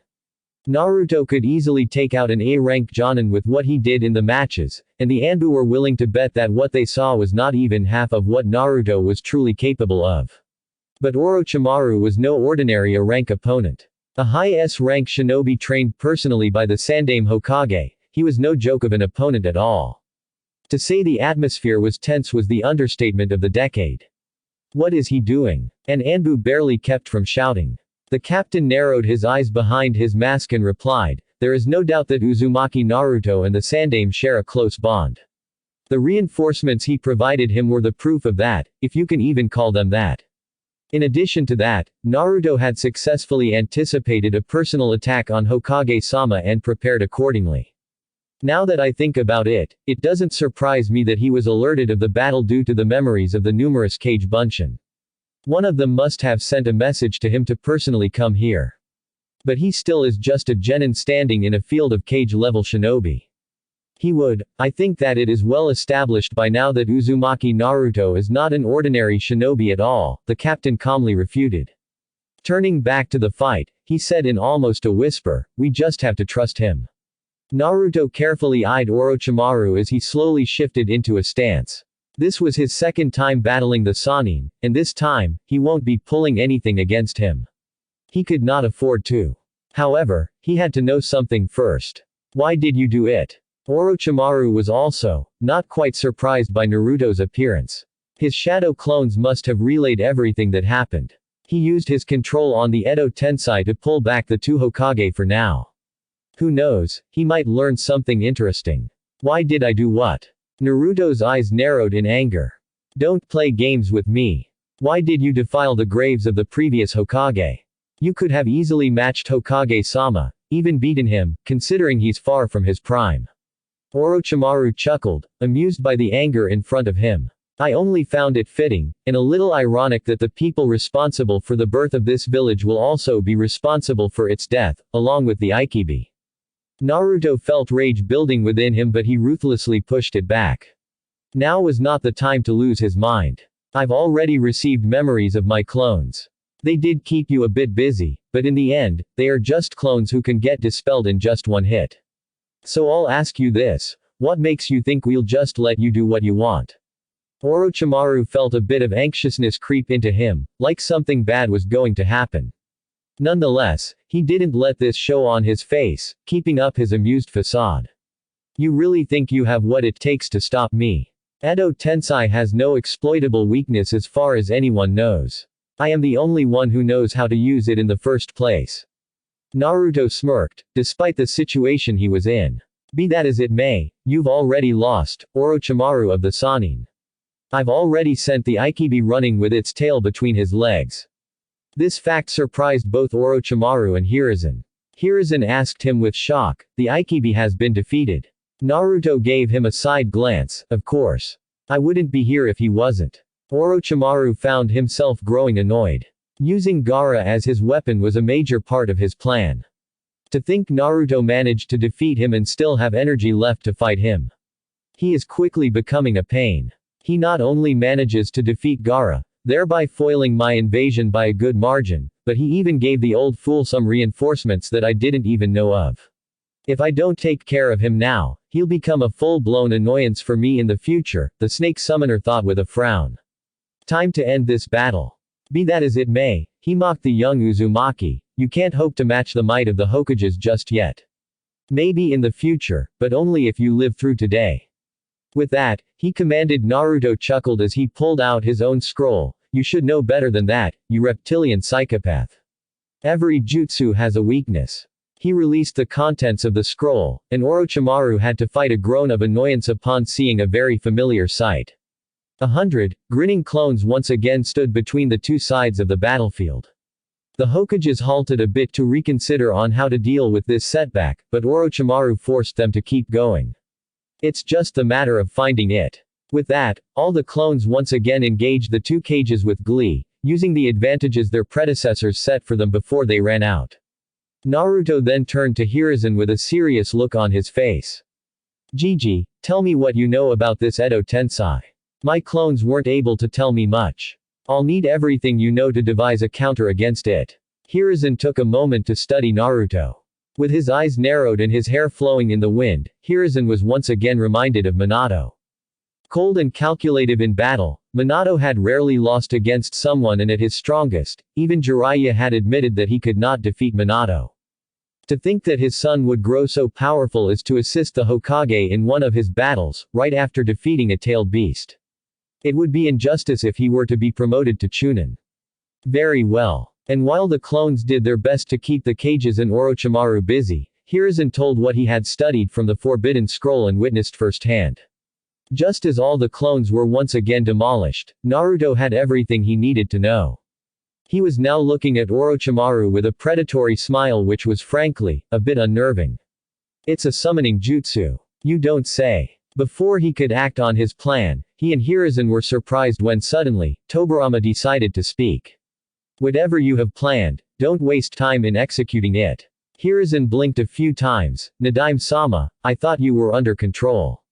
He dodged and blocked the dead Hokage's attacks while exchanging words. He only can control my actions, but not my personality. Even though we are compelled to obey his orders, that doesn't mean we can't think and talk for ourselves. And why the hell would you decide to train a student such as that? Here inside is Hashirama, who had decided to engage Naruto, himself jumped into the conversation.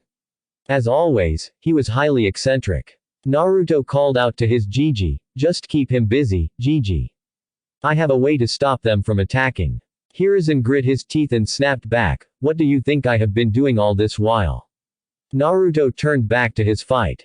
He was exchanging blows with the Shodai, more like dodging and flipping, was evaluating his position in this fight. With all the Kage Bunshin gone, my chakra capacity is roughly a bit more than a third of my actual reserves. Gigi told me that on top of having monstrous reserves of chakra, both the Senju brothers have an unlimited supply of it in their current state. But they are not fighting at full strength, which means we still have a chance. Naruto substituted with a clone seamlessly in the middle of his fighting. However, Hashirama had decades of battle experience. It was foolish to hope that it could have fooled him.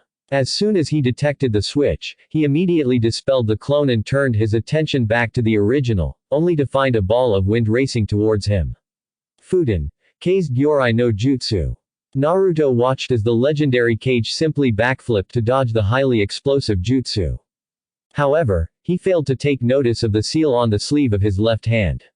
Just as Hashirama completed his flip, Naruto was no longer in his vision. He let his instincts take over as he turned around to kick Naruto away, but he suddenly found he couldn't move. Combined with his awkward position of a leg high in the air, he toppled face first into the tiles of the roof. Curiously enough, there was a large, goofy smile on his face. Ho! You managed to paralyze me, young leafling.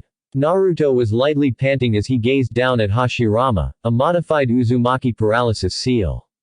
Complete lockdown of motor functions and cannot be overloaded with chakra, which I'm sure you have no small amount of. Surprisingly, Hashirama outright laughed. To be honest, Naruto did not know what to make of the first Hokage. While he had his own vision of the Shodai Hokage, he had never imagined him to be a goofy idiot. And he was pretty sure he wasn't the only one who thought so when the aforementioned Kage was alive. It was completely undignified for someone who is called the god of shinobi. Hashirama joyfully replied, not every day I meet someone of your age who can catch me off guard like this. The will of fire burns brightly in you, I see. Naruto bowed, thank you for your compliment, Shodai-sama. But the fight is not over yet. He made a shadow clone, who took up guard beside a curious Hashirama. Just be ready for it when it happens. If he wasn't bound, Hashirama would have given a thumbs up with a large grin. Seeing he was bound, he just grinned, not even knowing what Naruto was talking about. Will do. With that, Naruto turned his sights onto the jackpot, Orochimaru. Without any further thought, he flash-stepped, barreling his right fist right into Orochimaru's jaw. Orochimaru was thoroughly enjoying himself. He had sent the Shodai to dispose of the meddlesome Uzumaki, while he teamed up with Tobirama to take Hiruzen down. It was actually quite amusing to hear the legendary water user curse at him, while attacking his own successor. He was about to use an opening Tobirama had created to stab his sensei with the famed sword of Kusanagi, when he was suddenly punched in the face so hard he swore his teeth might have loosened a bit. He went flying back, though he managed a flip in the air and land gracefully on his feet. He looked up and grit his teeth in annoyance. Naruto was standing right before him, kunai held in reverse grip and wind chakra flowing through them. How are you standing before me? You should have been killed by the Shodai. Naruto smirked, I don't see why you need to know. He then disappeared in a flash step, and Orochimaru blocked the swipe at his throat at the last second. Both settled in a furious bout of taijutsu, each trying to overpower the other. Orochimaru knew not to underestimate Naruto in any way, while Naruto knew that he needed to end this as quickly as possible. He delivered a series of punches that were blocked, but pushed Orochimaru back enough for Naruto to execute a move of his own. He front flipped with legs split at 180-degree angle. Orochimaru blocked the first leg with both of his hands, but the second leg came crashing down on his head painfully, causing him to kiss the roof. Orochimaru groaned as he rubbed his head to quell the pain. If he hadn't been suffering blows like that from Tsunade a long time ago, he would have been seeing stars. While Naruto didn't have Tsunade's monstrous strength, the speed he used to augment his attacks made them no less formidable. His eyes opened wide in alarm as he suddenly saw that Naruto was nowhere in sight. All of a sudden, he was forced to weave in between 4 shadow clones that had suddenly appeared from nowhere. One swipe of his sword took care of the first, the second was kicked out of existence, the third managed to poke a pressure point on his arm that made it go numb, but he was managed as well. The last one attempted an upward slash, only to see that he would be stabbed before he could slash the Sannin. So using his slower perception, he let go of the Hiraishin kunai just as he was stabbed in the back. It was almost like slow motion for Orochimaru as he watched the kunai spin upwards. His own free hand reached up in slow motion to grab the kunai before it was too late. Oh, too late. Naruto suddenly appeared mid-air, in perfect position, grasping the kunai by its handle and delivering a direct, blazing palm thrust on Orochimaru's back. The attack was way too fast for Orochimaru to counter and was therefore, bashed into the roof once again. Naruto flashed to the kunai a few meters away. As Orochimaru slowly recovered from the attack, Naruto took a glance to see how Gigi was doing. Not good. He will have to be extremely quick. Hiruzen was heavily panting. He was running low on chakra, and even Tobirama could see that. So exhausted he was, that coupled with his old age, he was starting to get dizzy. He tripped on one of the uprooted tiles and fell back, simply unable to continue anymore. He could do nothing but watch as Tobirama picked up a stray kunai and rushed towards him. Hiruzen closed his eyes as he waited for the end. Rather sad that he would die by his sensei's hand rather than an enemy's. For all his speed, it seemed Naruto was a bit late. Sorry Naruto, but this is the end. Seconds passed, and Hiruzen was confused. He should have been stabbed in the heart by now by his sensei. Opening one eye, he saw that Tobirama's hand had stopped an inch from his heart. Tobirama himself was looking surprised as to what just happened. He slowly reeled back, clenching and opening his fist to confirm for himself if this was really happening. It seems that I have gained back the control of my body, he analyzed before looking over to where his brother was. A clone over there was pressing a hand to Hashirama's back, releasing some sort of paralyzing seal. Hashirama grinned as he shot up to his feet, testing the movement of his limbs. So this is what he was talking about. I have to say, I never predicted this. Tobirama turned back to see just what had happened, that they were out of Orochimaru's control, only to see a deep gash on Orochimaru's right side, with blood flowing from it like waterfall. The Sannin was pressing the wound as tight as he could to slow the blood flow down. Just a second later, his mouth opened widely and another Orochimaru crawled out of it, without any injuries. He had a snarl on his face, but the damage was already done. I can't believe you just did that, Naruto just grinned at his victory. Looks like you just weren't fast enough. What just happened here? Tobirama questioned with authority. Naruto grinned as he recounted what happened moments before. 30 seconds back Orochimaru stood up as he leveled a death glare at Naruto. The boy had landed way too many hits. There was no doubt that he was skilled and talented, but this was frankly ludicrous. Even he couldn't match Sarutobi-sensei when he was that young. But then again, he didn't know the Hiraishin. He teleported to the kunai in the air. I should never have let my guard down after dismissing those clones. Your efforts are admirable, he rasped out, but ultimately useless. This is a jutsu that not even the Yondaime could have found the weakness to. All you are trying to do is delay the Inavi. He never got the chance to finish his monologue as Naruto suddenly appeared in front of him. He placed one hand on his stomach, the right, while the other holding the kunai went right into Orochimaru's side, drawing a surprised grunt from then man. One moment he was standing in front of Orochimaru, the next moment, instant, he was burying a kunai into him. Hiraishin no jutsu. He must have marked me in that attack. Orochimaru thought as he released a breath in pain as the kunai went deeper. Even the Yondaime.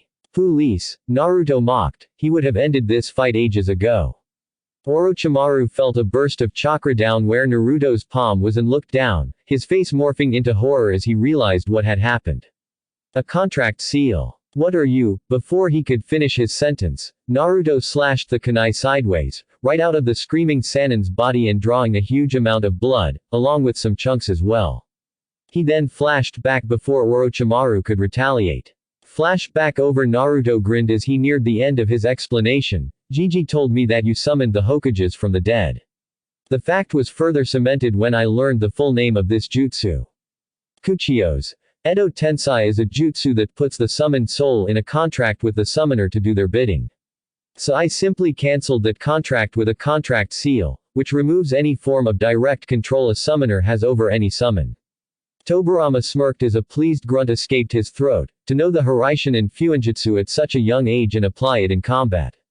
It's good to know that the future of the leaf is in hands such as these. What is your name? Naruto straightened up while keeping Orochimaru in sight. Uzumaki Naruto, Nadaime-sama. Who taught you the Hiraishin? I learned it from my father's notes, Nadaime-sama. Tobirama raised an eyebrow. I see. Then he turned towards Orochimaru with a menacing expression. Both he and Hashirama started walking towards the now nervous man, cracking their knuckles. So you were going to use us to destroy the village we built. You have some nerve. Tobirama added as well, don't think you can escape.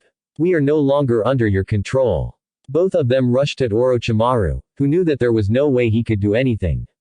The cages were out of his control by a contract seal, which meant that he could not even cancel the jutsu. Which left only one option. Lower the barrier. We are leaving. Hi Orochimaru-sama. The barrier was lowered, and Orochimaru turned to escape when suddenly, Naruto flashed in front of him and kicked him right in the face. He went tumbling back on the roof, coming to a harsh stop. He immediately got back up, but there was no way he was able to counter what came next in time. Kaden. Ruka no Jutsu. Orochimaru had no time to mold enough chakra for a counter, so he just brought his hands forward in a cross position. He screamed in pain as the concentrated fire utterly burnt his arm, even from the inside. Only when the fire stopped was he able to jump back. Only years of building up his pain tolerance allowed him to not pass out right on the roof. My arms. He mentally raged. They were burnt right to the inside and even trying to move his little finger sent painful jolts up his arms. And he won't be able to change his body for almost 4 months. I'll get you for this, Uzumaki Naruto. The Sannin fled the battlefield, arms and pride injured and objective failed. He had never foreseen that he would be defeated by a mere genin, much less the Hokage. The only comfort that he could take that Uzumaki Naruto was no mere genin, and even that wasn't much comforting. Down the road, Orochimaru would have to watch out for him. And there he goes again, Naruto muttered as he saw Orochimaru vanish into the ground. I'm surprised that someone managed to get their hands on that jutsu, Tobirama commented while looking at Naruto with his hands folded. He looked every bit the Hokage he was known to be. Hashirama on the other hand, Tobirama, I told you that it wasn't a great jutsu, he said with a hand running down his face. Tobirama turned an annoyed face to his older brother, will you be quiet, Anija? I'm trying to talk to this genin. But shut up. It was almost comical how quickly the god of shinobi could fall into depression. As soon as Tobirama asked Osa politely for his elder brother to shut up, a cloud of rain appeared above Hashirama's head. Naruto chose to ignore the bickering of the brothers and went to check up on the old Hokage, who was now sitting up and watching the bickering with a nostalgic smile. Naruto couldn't think of anything to say, so he just sat down beside him. Were they always like that? Hiruzen chuckled, always. Their antics never failed to amuse me. But that is what them so great. Naruto tilted his head, what do you mean? Hiruzen gave a cryptic smile, you'll understand in time.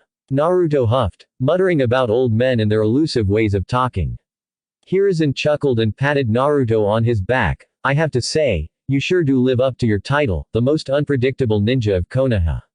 I expected some extra weapons or, considering it was your clone who gave it to me, some really good Fuinjutsu traps. Boy, you almost gave me a heart attack when I saw the 100 Bunshin standing like some sort of army.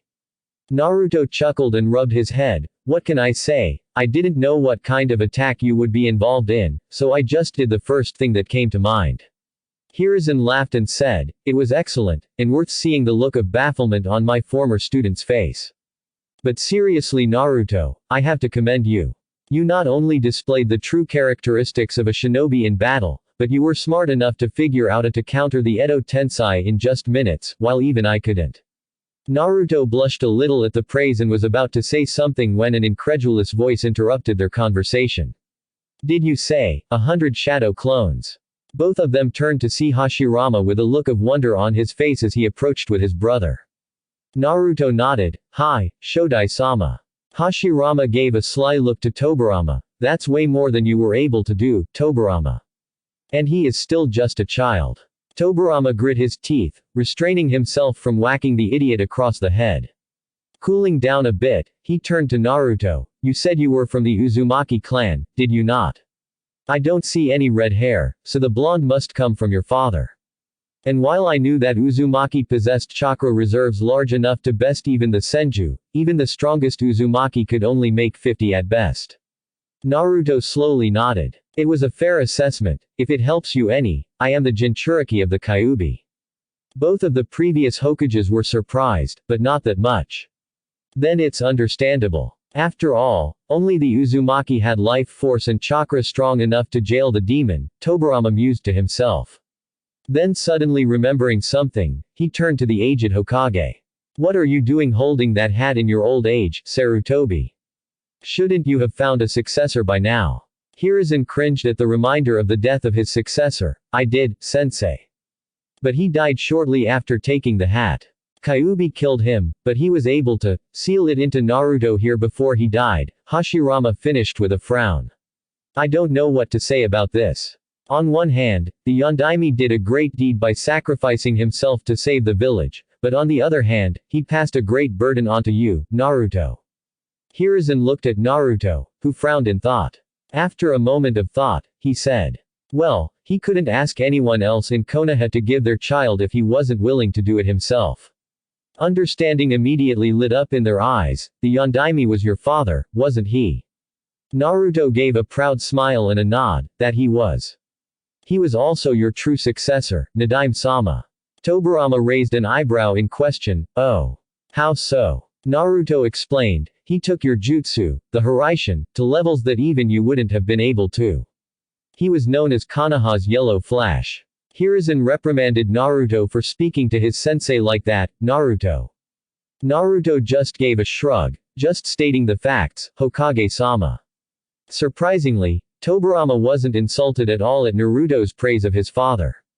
In fact, he chuckled. He did that. Good for him then, for I always knew that that jutsu could be refined to become better. If he was able to improve it to such a level, then I hope you surpass him as well. It is the inevitable duty of the future generation to surpass the old one. Hiruzen was smiling like it was the best day of his life. Chatting with his senseis right now felt like the old, peaceful days when he was still training under them. But as much as he enjoyed it, there was work to be done. For one, how to release the jutsu of Orochimaru. Since Naruto negated the control from him, they became nothing more than zombies in the living world. As much as I enjoy talking with you like the old days, please tell me you have a way of releasing this jutsu, sensei. Tobirama scoffed. Of course I do. The mere fact that you doubt me is insulting. I had thought of the possibility that a revived soul might escape the control of the summoner, so I created a contingency plan. Anija, follow my hand signs. Hashirama, who was gazing at his village with a sad smile, turned and nodded. With one last look, he walked back to his brother.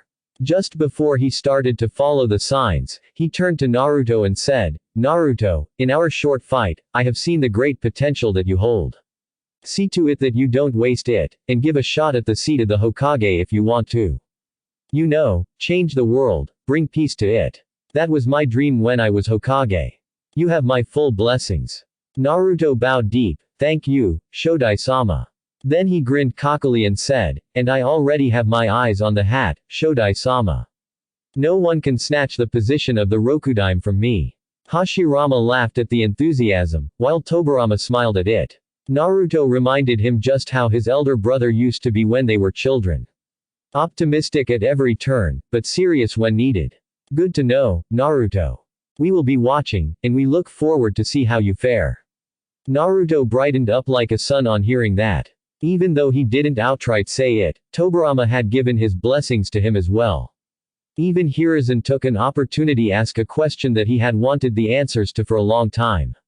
Hashirama-sensei, Tobirama-sensei, will you please tell me how you managed your paperwork when you became Hokage? His questions triggered reactions that were completely astonishing. He had expected them to look a little in pain about the paperwork, but instead they just gave him pitiful looks. As if paperwork was the least of their problems during their reign as Hokage. You really haven't figured out after all this time? Hashirama asked, a bit incredulous. Hope blossomed in Hiruzen. That means you know how to tackle it, sensei. Hashirama smiled and was about to tell him when. Don't tell him, Anija. If he couldn't figure it out on his own, then he's a failure as my student and Hokage. That had the effect of sending Hiruzen into a bout of depression that Hashirama was so familiar with. Hashirama flinched as he saw his student with a rain cloud on his head. Is this how it feels to see me do that? Sensei was still so cruel. Don't worry, Hokage-sama. If you want, I can tell it to you, Naruto offered. Hiruzen looked up with a gape. How do you know about it? Tobirama butted in with his usual snide remark, you ought to be ashamed of yourself if you can't figure out an answer that a genin like Naruto can. Naruto chuckled sheepishly as he rubbed his head. Just as the two brothers started the hand signs, Naruto remembered something he always wanted to know. Shodai-sama. Hashirama paused and looked at Naruto with raised eyebrows. Shooting a quick apologetic look to the annoyed Nadaime, he said, do you mind if I ask you a question about your Mokuden? Hashirama grinned and dropped his hands to his hips, as if he was proud of speaking that subject. Sure. I can take a question before going. While your Mokuden is highly regarded throughout the shinobi world as a legendary bloodline, how is it that only you possess it and not any of your descendants? Hashirama became unusually serious all of a sudden, prompting Naruto to think that he might have overstepped his boundaries. Even Hiruzen looked a bit alarmed at how personal the question was, while Nadaime was eerily calm. All of a sudden, Hashirama opened his eyes and with all seriousness, he exclaimed. I don't know. This time, Naruto really did faceplant as Hashirama started laughing like the goof he was. Hiruzen chuckled as well, while Tobirama finally couldn't hold it anymore and whacked his brother across the head, hard. Let's go already. With that, they finally began the hand signs. After a total of 24 hand signs that Naruto carefully memorized for the future, the souls finally left and returned to where they belonged. What a day! Naruto exclaimed with a big grin. Hiruzen sighed and took out a notepad to write one last thing in it. He outed back before Naruto noticed it. Naruto turned to him and asked with hopeful eyes. So, do I qualify for Chunin, Gigi? Hiruzen outright laughed at the adorable childlike look Naruto got in his eyes. It was rare to see it nowadays. Patience is a virtue, Naruto. He could finally relax. The invasion was over, and Konoha had survived. Thanks for listening. I hope you guys liked it. Don't forget to subscribe and leave a like for more what ifs and support the author. See you guys in the next video.